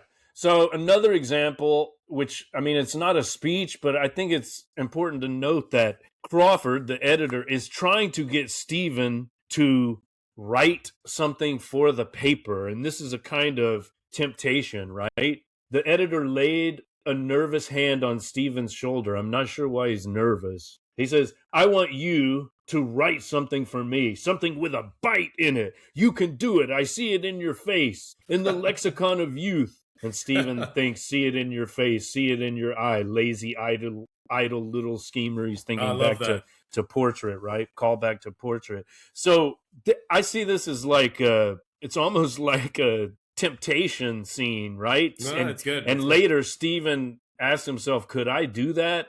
Of course he doesn't do that, but it's like this is a form of writing and expression, but it's not what I want to do, right? I'm not going to write for this rag. Well, it's interesting. It's like they want like the voice of youth, right? And they see Stephen as maybe being representative. They see potential in him. So these men are sort of almost surrogate father figures for him, but they're not the right father figure, right? Which will eventually be Bloom. Even if Stephen, by the end, we'll talk about this later, does Stephen ever realize what Bloom is for him or could be for him? But we'll get to that down the pike. But definitely you have these encouraging fathers, if you will. And I do like the idea that it is a kind of temptation for this budding artist, right? You know, and he's broke, right? So maybe he could actually, if he joined the Confederation of Windbags, right? Maybe he could make a living just writing right slop for the newspaper. He does a kind of mock rehearsal for that, doesn't he, at the end, where he gives his own vision, that parable that he tells to everybody, and he gets some chuckles from some of the men, right? So that could be seen as a kind of like, oh, well, you know, here's something I got for you. He throws it out there, right? But then as we see in the library, he spins his tale about Shakespeare, shares his theory and so on. And I think there's some discussion of writing it up and printing it. He says you can print this interview for a guinea, or I don't know what the price is, right? So he's not like motivated by financial gain, even though he's broke and desperate. His shoes are worn out, and his family doesn't even have enough food to eat. His siblings are like starving, so he could sell himself and become like one of the Young Turks, one of the roaring lions of the Daily Telegraph or whatever, right? The Evening Telegraph.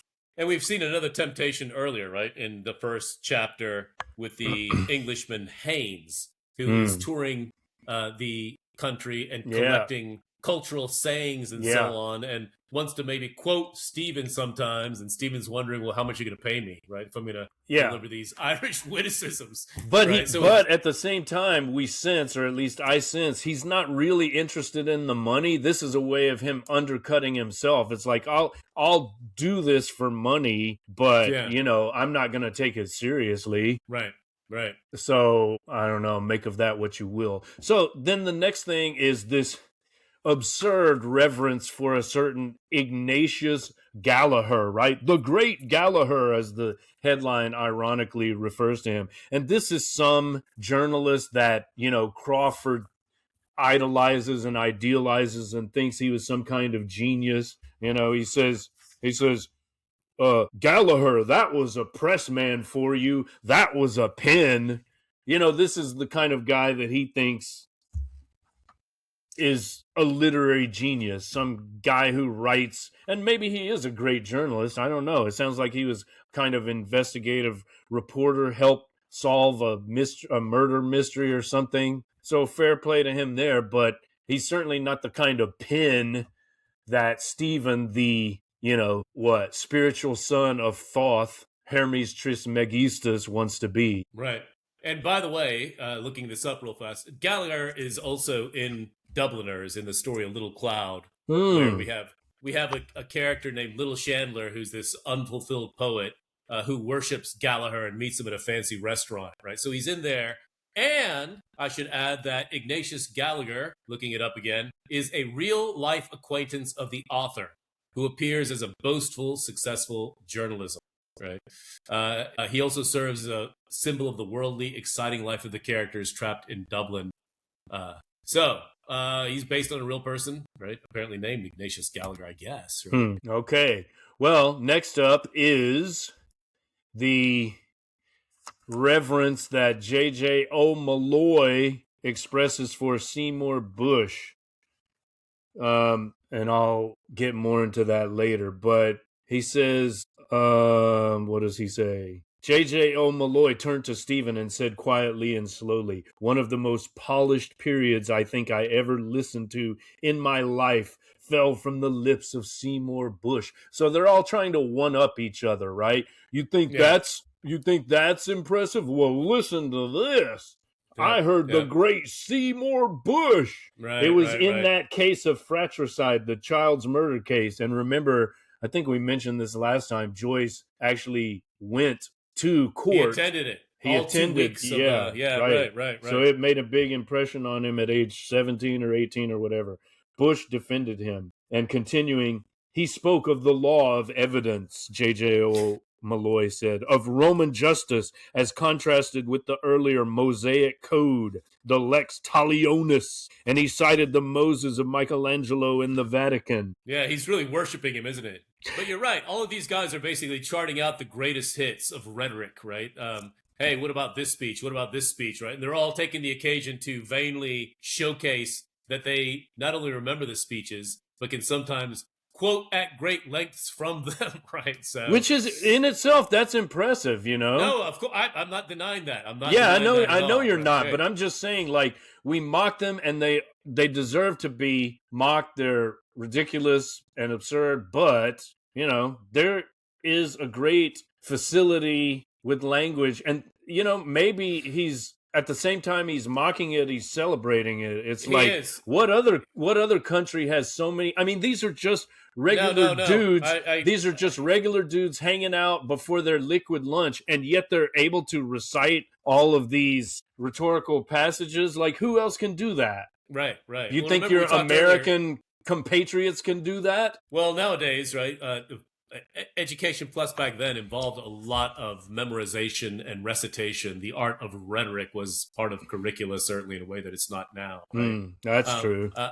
And you know, just in general, we live in a culture of sound bites, right? Dumb down, that, right? Yeah. Right. So no, it's absolutely impressive that they are able to it's both. It's like we said, like one of the techniques is not only a parody of the heroic, but an ennoblement of the mock heroic, right? And that speaks to your point that, yes, we're supposed to laugh at these guys, but there's also a kind of, in capturing them in all of their particularity and their ability to remember these things, there's simultaneously a kind of ennoblement, right, of these foolish Absolutely. figures. You know, as Bakhtin pointed out about Rabelais, you know, it's possible and, you know, preferable to both insult and praise at the same time. And in fact, they are the same thing, right? The mockery is a form of praise, and the praise is a form of mockery. Right. I see another typo here, and it irks me to no end, but maybe no one can see it. So next up is the John F. Taylor speech, and I'm going to prove to you that it is Mac Hugh. It is Mac Hugh who is talking about the Taylor speech. He says, okay, this is on 141 in my edition. No thanks, Professor Mac Hugh said, waving the cigarette case aside. Wait a moment, let me say one thing. The finest display of oratory I ever heard was a speech made by John F. Taylor at the College Historical Society. I mean, that's pretty clear, right? I can see the point. Yeah, to me, like that's fine. It's him. And so, in furial tone, he addressed J.J.O. Malloy. Taylor had come there, you must know, from a sickbed, blah, blah, blah. Here's the interesting part. He began, and he's reciting. And notice how he's, like, trembling. It says, with trembling thumb and ring finger touching lightly the black rims of his spectacles, right? They're, like, performing, and they have stage fright because they know their audience is hypercritical, you know? So that's another aspect of this performative. Well, we saw what rhetorical. They did to Dan. We saw that they did to Dan Dawson, exactly. Right? Mocking his speech. But Dan Dawson wasn't in the room with them. Yes, right. Okay, I'm not going to read the whole thing, but it's basically 142 through 143, and there is, okay, yeah, you mentioned the dumb belch of hunger that cleft his speech. Let me just read the last part. But, ladies and gentlemen, had the youthful Moses listened to and accepted that view of life, had he bowed his head and bowed his will and bowed his spirit before that arrogant admonition, he would never have brought the chosen people out of their house of bondage, nor nor followed the pillar of the cloud by day. He would never have spoken with the eternal amid lightnings on Sinai's mountaintop, nor ever have come down with the light of inspiration shining in his countenance, and bearing in his arms the tables of the law, graven in the language of the outlaw. I mean, that's stirring. That's No, it's good. beautiful. You're right. But here's what's interesting, right? That before that, we had the dumb belch of hunger. And then right after that, we have, he ceased and looked at them, enjoying silence. Like, look at that. I've delivered. But I've they delivered don't, it's thing. Not, it's, they don't applaud. I mean, in fact look, Malloy says, and yet he died without having entered the land of promise. And then Linehan makes a stupid remark, as he's wont to do. So that they kind of diss it, even though that was quite impressive. Not that they need to stand up and applaud, but it's like, at least give him a damn, Yeah, right. So, but the other interesting thing about it is, here again, we have this promotion of the idea that ancient Israel, is actually a respectable, honorable culture, much more so than the Roman, Absolutely. And Ireland is also seeking a promised land and liberation from bondage, just the way that the Jews were when they escaped Egypt. Indeed. And so then the last example of rhetoric would be Stephen's, anti-rhetorical vision, which is kind of it's like what's the word I'm looking for? Like a reverie almost, right? It's just a kind of dream, not like a speech one would give in a court of law or in, on the stump as a politician. This is the literary man's answer to all of these, journalistic and political forms of rhetoric we've seen. Yep. You feel me? It's realistic. It's irreverent, etc. And kind of inscrutable. It's like I'm not sure I understand the parable of the plums. I mean, the professor likes it, but I noticed that the reaction to the delivery was similar to his, little riddle that he tried to tell the boys in episode 2 in Nestor. Remember about the fox burying his grandmother or whatever? Right. And he laughs and all the boys are like, huh? What? We don't get it, sir. And it's right. He laughs about this too. In fact, I got a quote about that later, but it's like the joke. He's the only one that gets the joke, right? He's so strange, and like Bloom in that sense. He's such an outsider, less so than Bloom, but still, it's like people don't really get him. All right, so you mentioned theosophy. I think this is important. J.J.O. Malloy talks about that Hermetic crowd. He mentions A.E., the master mystic, says that Blavatsky woman, a nice old bag of tricks. This is, Madame Blavatsky, the founder of theosophy. Right. And then I love this. There's mention of the Akashic records. And he says, Akashic records of all that ever, anywhere, wherever was. Twice the Akashic records are mentioned. We now, I think, I would be more likely to say the Akashic records or Akashic records with an H in there. But about this? It's a theosophical concept. It's basically this idea that somewhere there exists records of everything that ever happened, is happening, or ever will happen. I looked it up, and the idea was I wrote it down: a metaphysical cosmic library. Yes. Or energetic database, yes. holding every thought, word, action, and experience from a soul's past, present, and potential future. It sounds very. It sounds like a Borges idea, right? Like the eternal library. Yeah. The kind of the cosmic library, etc. Cosmic library, yes, it's Borgesian, and of course we're going to the library very soon, literally. And isn't that kind of a good sort of metaphor for what Ulysses is, right? Exactly, yes. Yeah. And the fact that he would include that, I mean, Joyce always surprises me with his knowledge of esoteric topics and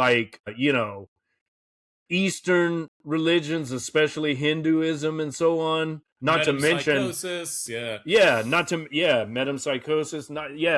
like the esoteric Western tradition, not to mention, Kabbalistic Jewish tradition. So I just love this. I mean, this excites me in a way I can't explain. Probably there's something wrong with me, but I don't care. I mean, again, Ulysses is a catalog of all of these experiences, sights, visions, perspectives, bric-a-brac, mundane bits, right? It's Because all there housed. The right? Akashic records literally record everything, all that ever, anywhere, wherever was. And that's what Ulysses is doing, right? It's everything, good, bad, high, low. And maybe the wake even more so, but because it's got like the dream quality. But anyway, just and of course it's Stephen who's thinking this, right? But this idea is in the air, and probably Stephen and Joyce first heard it from someone like A.E. or Yeats or someone. I mean, Yeats would have been familiar with it too. In the next chapter, Lestrygonians, Bloom actually sees A.E. on his bicycle, absolutely, talking to a woman on the street. So we have the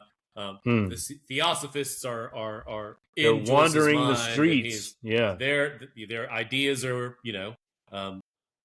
part of the things that Stephen's certainly thinking about, right? It's in the air and it's in Ulysses, and he's mentioned in the library as well. So yeah. We'll talk more about A.E. later, but he does make his first appearance here. All right, a couple of Simonisms I thought were funny. All his, that is Braden's, brains are in the nape of his neck, Simon Dedalus says. That paints a picture, doesn't it? All his brains are in the nape of his neck. Fat really ass! Good. All right, and then I love this. Shite and onions. This is Simon Dedalus's reaction to the Dan Dawson speech, They're like, stop, don't read anymore. Shite and onions. It's gloriously Irish, but it's also something you can almost imagine coming out of a Shakespearean character in a comedy or something like that too, right? Yeah. Like a Falstaff or something. Yeah, body ejaculation or something. I don't know. Yeah. All right, well, Bloom, we've talked a lot about him, but there are a couple of little minor details that caught my attention. He's looking at, like, I guess it's the one of the plates used by the printing presses, and you know how the type is set backwards, right? Right. You read it from right to left, so it'll print the correct way, and you can read it left to right. So this reminds him of the Haggadah book, which his father would read from, right? So I looked that up. He spells it Haggadah, but I think it's usually spelled Haggadah. This is the Passover text. There's a Passover Haggadah, right? So that's, an interesting little tidbit about Bloom's Jewish background. And he doesn't really know.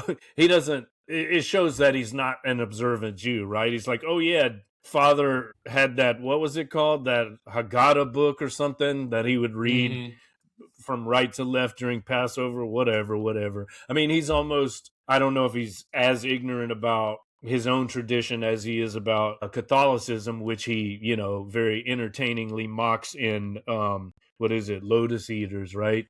Talked about that. So, but anyway, I love these little details. As you read it more and more, you just fixate on some of these things that you could easily pass over the first few times you read it, or, maybe even after several readings, you'd think, why is that important? Well, I don't know. I love the quotidian. I love the trivial. These things interest me, and they matter because Joyce is putting them in for a reason, right? It's not accidental. All right, so he refers again. He's like citron lemon. He smells something. Why does it smell like the soap? He remembers that he has the soap, right? And then he remembers he needs to go pick up the lotion from Sweeney's, right? Right. We went there. We passed by there. It's a real place. All right. This is interesting. This is his last interaction with Crawford. I spoke with Mr. Keyes just now. He'll give a renewal for 2 months, he says. After, he'll see. But he wants a par, and you told me that means paragraph, to call attention in the Telegraph, too, the Saturday Pink. And he wants it, if it's not too late, I told Counselor Nanetti from the Kilkenny People. So he's got to go look up an ad. I can have access to it in the National Library. Hence, that's why he's going to the library. House of Keys, don't you see? So apparently there's some ad from the Kilkenny People. He's going to go to the library, find it, and then I don't know, make a copy, or Right. can he? How would he make a copy of it? Do they have extra copy? Maybe he can borrow the copy, bring it to Nanetti, and Nanetti can then copy it, right? Right. For the keys ad. All right. Okay. These two characters, Mr. O'Madden Burke and Stephen, they come in together. And when they do, O'Madden Burke says, youth led by experience visits notoriety. So youth is Stephen. He's experienced. Apparently, he's a little older. And notoriety, used ironically here, I guess. That's all the people at the newspaper office hanging out. He tries to make a joke. He says, help, I feel a strong weakness. That's his one comical moment. And then he, in response to, I think it's the J.J.O. Malloy, he says, the divine afflatus. Interesting to see this here. H.L. Mencken has an essay called the divine afflatus. I don't know if that was a phrase commonly in use, or he got it from Joyce, or Joyce got it from him, but that was interesting. You still with me? Yes. All right, so Stephen, just a few of his thoughts. He's thinking, a woman brought sin into the world. For Helen, the runaway wife of Menelaus, 10 years the Greeks. I think he's thinking back to something Deasy said. And I'm now calling him Deasy because that's what the RTE broadcast calls him. Oh, okay. He mentions Tomb Womb again. That's come up several times. Stephen, his blood wooed by grace of language and gesture, blushed. That's kind of cute, isn't it? So as tough as he and indifferent as he tries to be, he's still affected by the divine afflatus. All right, this is funny. I think this is as the editor is bloviating. Noble words coming. Look out. Could you try your hand at it yourself? That passage is so important, right? It's like, again, he says that there are a lot of callbacks to episode 2 in this episode, I think, right? Remember, Deasy is saying all of these big words make us so unhappy, right? Something like that. And so same thing here, noble words coming. Look out. He's always aware of the fact that language, as much as he's enchanted by it, it is used to manipulate people in a way that is, to be shunned. He says he distrusts those big words, I think, in episode 2. Those big words that make us so unhappy, something like that, yeah. But then, again, there's that temptation. Could you try your hand at it yourself? And ultimately, no. And then I have much, much to learn. Another callback to episode 2 when Deasy says, you want to be a teacher, right? He says, I'm a learner, not a teacher, right? A learner, rather. Okay, so this is the next few little quotes are about his vision, right? The Pisgah side of Palestine. Pisgah. All right, here's Bloom's thoughts. Wonder, is that young Daedalus the moving spirit that is the one encouraging them to go to the bar, the pub? Has a good pair of boots on him today. Last time I saw him, he had his heels on view. Been walking in muck somewhere. Careless chap. What was he doing in Irish Town? So, call back to episode 3 when he's walking along Sandy Mount Strand, and call back to episode 6 when they pass him in the carriage, right? On the way to the funeral. And I guess that's in Irish Town. So this is what I was talking about. This is what I was talking about after he shares his vision. He gave a sudden, loud, young laugh as a close. It reminds me so much. It reminds me so much of the laugh in episode 2. Again, many connections. What's the mystical connection between 2 and 7? Probably he had that worked out. And finally, he has a random thought. He says, poor Penelope, Penelope Rich. This character, an Elizabethan, appears again in Library, if not before. Penelope is her name. Okay, Molly is Penelope. And there was a Penelope Rich who was accused and possibly convicted of treason. She was an adulteress. So you see the connections there? Poor Penelope, Penelope Rich. This, again, appears in the library. So keep her in mind, listeners. Penelope Rich, look her up. She's an Elizabethan involved in a lot of court intrigue. All right. We're nearing the end. Oh, shit. Actually, we're not. Matt Q. Yeah. Speaking of the end, I wish I could. I have maybe 15 minutes before I have to. We have someone coming over in a little while. Yeah, yeah. Just a little, but continue. No, we'll be done in 15. All I right. thought you were going to say 5. No, we're good. So McHugh, we talked about most of this already. The grandeur that was Rome, lost causes, the Greek, Pyrrhus. This is new. In mourning for Sallust, Mulligan says. And also this, he swept his hand across Stephen and O'Madden Burke's loose ties. Did you catch that? That's pretty bold, isn't it? They're wearing loose ties. He sweeps his hand across and he says, "You look like communards in Paris." I mean, that's pretty crazy that he would do that. I don't remember that. Yeah. He swept. That's pretty disrespectful, you know? I mean, he's joking, but... It speaks to the kind of intimacy among them all, though, right? It's the sort of thing you might do with a friend of yours, like kind of mess with them that way. So I don't know how disrespectful it is per se, but I don't know. From an outside perspective, yeah, perhaps. I mean, it is the older generation. It's like, you little whippersnappers, and he sweeps his hand across the loose ties. Okay. With some affection, though, I think, right? Yeah, I wouldn't appreciate that myself. But anyway, the masters of the Mediterranean are fellahin today, he says. So he's talking about the Greeks. Fellahin is an Arabic word I looked up, and it means like, peasants or, poor folk, people who maybe, peasants, farmers. Antithesis and Antisthenes. That's an interesting opposition there. Okay, no comment. That's fine. J.J. O'Malloy. This is a great line of his. Sufficient for the day is the newspaper thereof. I'm not entirely sure what it means, but it seems apropos, right? Sufficient for the day is the newspaper thereof. He's using that as he's saying, okay. This is after the whole praising that the editor did of Ignatius Gallagher. He's like, sufficient for the day is the newspaper thereof. But listen to this legal rhetoric. It's also kind of a pompous inversion of standard syntax. Instead of this, the newspaper is sufficient for the day, right? Sufficient for the day is the newspaper thereof, right? So we have some pomp and pompous rhetoric there, right? But that's why it's pretty affecting, I would say, or effective. All right. This an interesting narrative, that omniscient narrative, or maybe it's Stephen, but this is kind of a surprising little paragraph after he delivers his Seymour Bush encomium or whatever.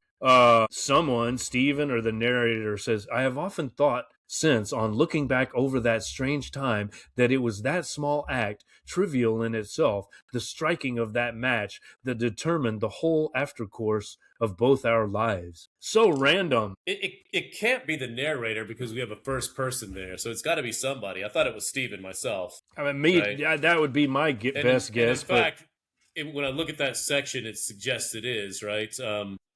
Let me see here. He's seeing O'Malloy as the messenger took out his matchbox thoughtfully and lit his cigar. That's Stephen thinking of Malloy as messenger, right? Yeah. But yeah, I put in my annotations here the whole aftercourse of both our lives. Like, who does that refer to? Is that Bloom and Stephen? I think it's O'Malloy and Stephen, because they're the ones, smoking together or whatever. But it's like, why is that there? It's like, it's so surprising. It's like the mention of Akashic records. It's like, what? How could Stephen have thought that in the moment, since the thought is, I have often thought since looking back over that time, like he's often thought about this many times after this happened. That's just a weird, you're right, it's very strange, but he has another random thought like that when he's actually it's on 138, just before that. He's talking about the editor. He says his mouth continued to twitch, unspeaking in nervous curls of disdain. And then apparently Stephen thinks, would anyone wish that mouth for her kiss? How do you know? Why did you write it then? I mean, actually, is that Stephen or the narrator? Why did you write it? Is Stephen writing this? Who's that? Who's you? Yeah. Another mystery. All right, so Professor McGinnis was speaking to me about you. This is O'Malloy talking to Stephen. I'm just rushing through everything. And then Stephen thinks, speaking about me, what did he say? What did he say? What did he say about me? Don't ask. Yeah. Good old Stephen. Anxious about what others thinks, but too proud. Too proud to ask. That's so great. I mean, so Stephen. All right, so moving on. Linehan, whose name I learned was Matt, apparently. He's Matt Linehan. And this is interesting. Check this out. Linehan appears off and on throughout the day, particularly when there's horse racing involved. Linehan, an unemployed leech, is Blazes Boylan's sidekick in Sirens, and also Lord John Corley's sidekick in the Dubliner story, The Two Gallants. I did not remember that. Right. But that's Linehan. One thing I was mentioning to Brian in our sort of group informal chat about this is he's going to go and read Dubliners.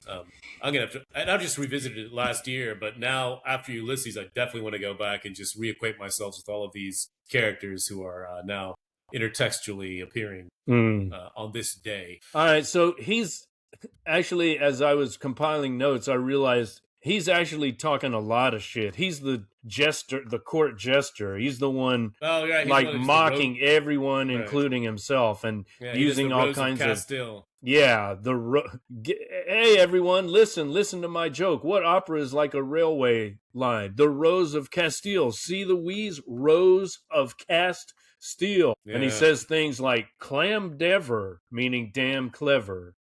Mm-hmm. All who are in favor say aye. The contrary, no. I declare it carried. We will sternly refuse to partake of strong waters. Will we not? Yes, we will not. By no manner of means. Yeah. He's actually funny, but also at the same time annoying. Yeah.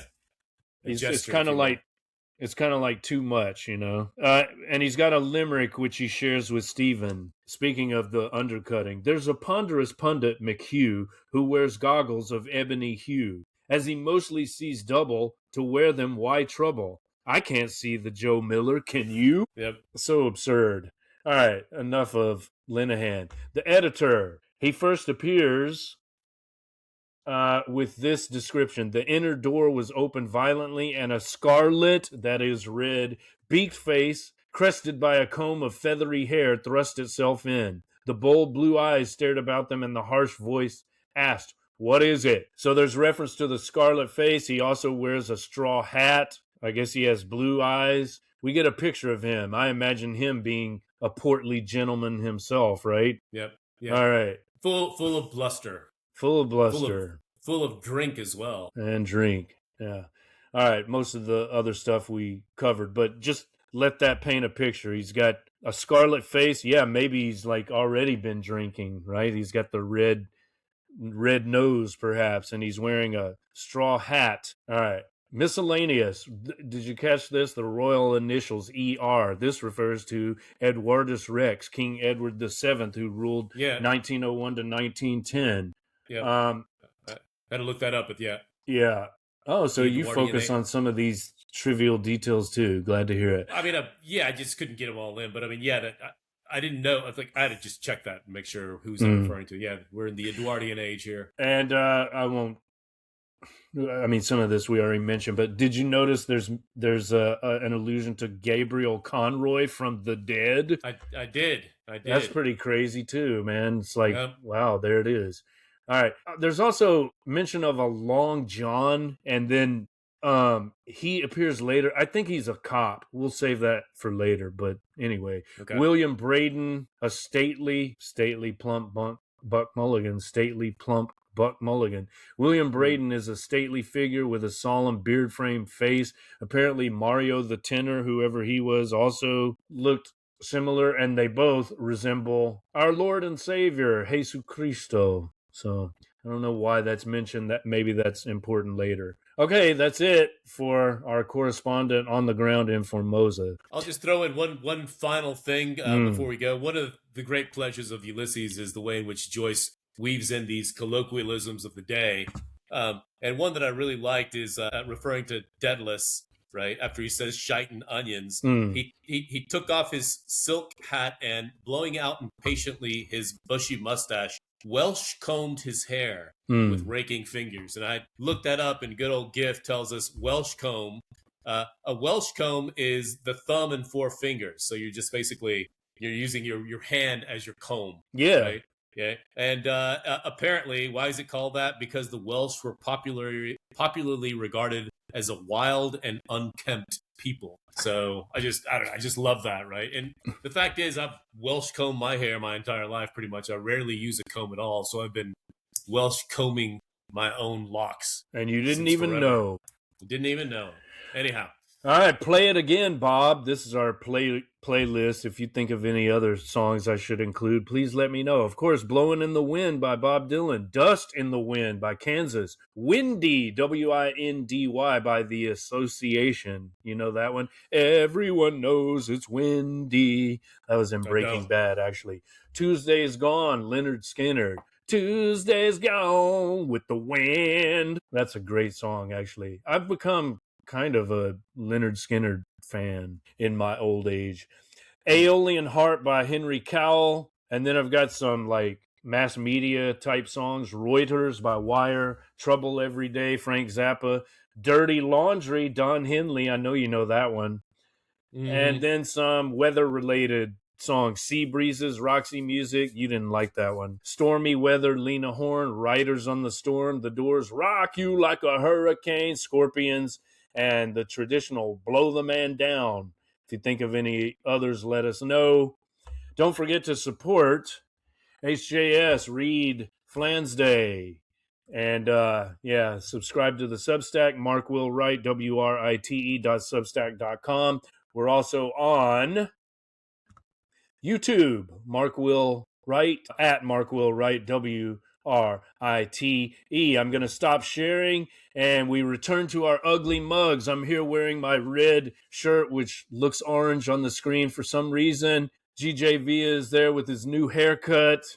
And final thoughts on episode 7. We're going to try to do episode 8 as soon as possible. And of course, I'll have to edit this, cut out some of the pauses with the help of AI, or let's just say machine learning, right? Excellent. Final thoughts? No, it was a windy good time. A windy good time. Okay. Yeah, so what's next? Episode, we'll leave it at that, right? We've said enough about this episode. We've been blowing hard ourselves for more than 2 hours, so we don't need to say anything more about episode 7. But episode 8 is what? Give us a quick preview before we close it out. It's lunchtime. It's the lunch hour, and the episode is the Lestrygonian episode, right? So we will episode 8, Lestrygonians. The Lestrygonians are like cannibals in the Odyssey, right? They're giant cannibals. Cannibals. Right. Yeah, so you'll love that. Okay. So this has been episode 7 of the Rejoyce podcast series, Houston Joyce Society. That's us, Mark Will G.J. Villa. HJS Rereads James Joyce's Ulysses. So we'll be back with another episode soon. That will be episode 8. Let us know what you think, and if there's anything in particular you'd like us to discuss, or if you have any questions you'd like us to answer, we'll do our best. Until next time, farewell.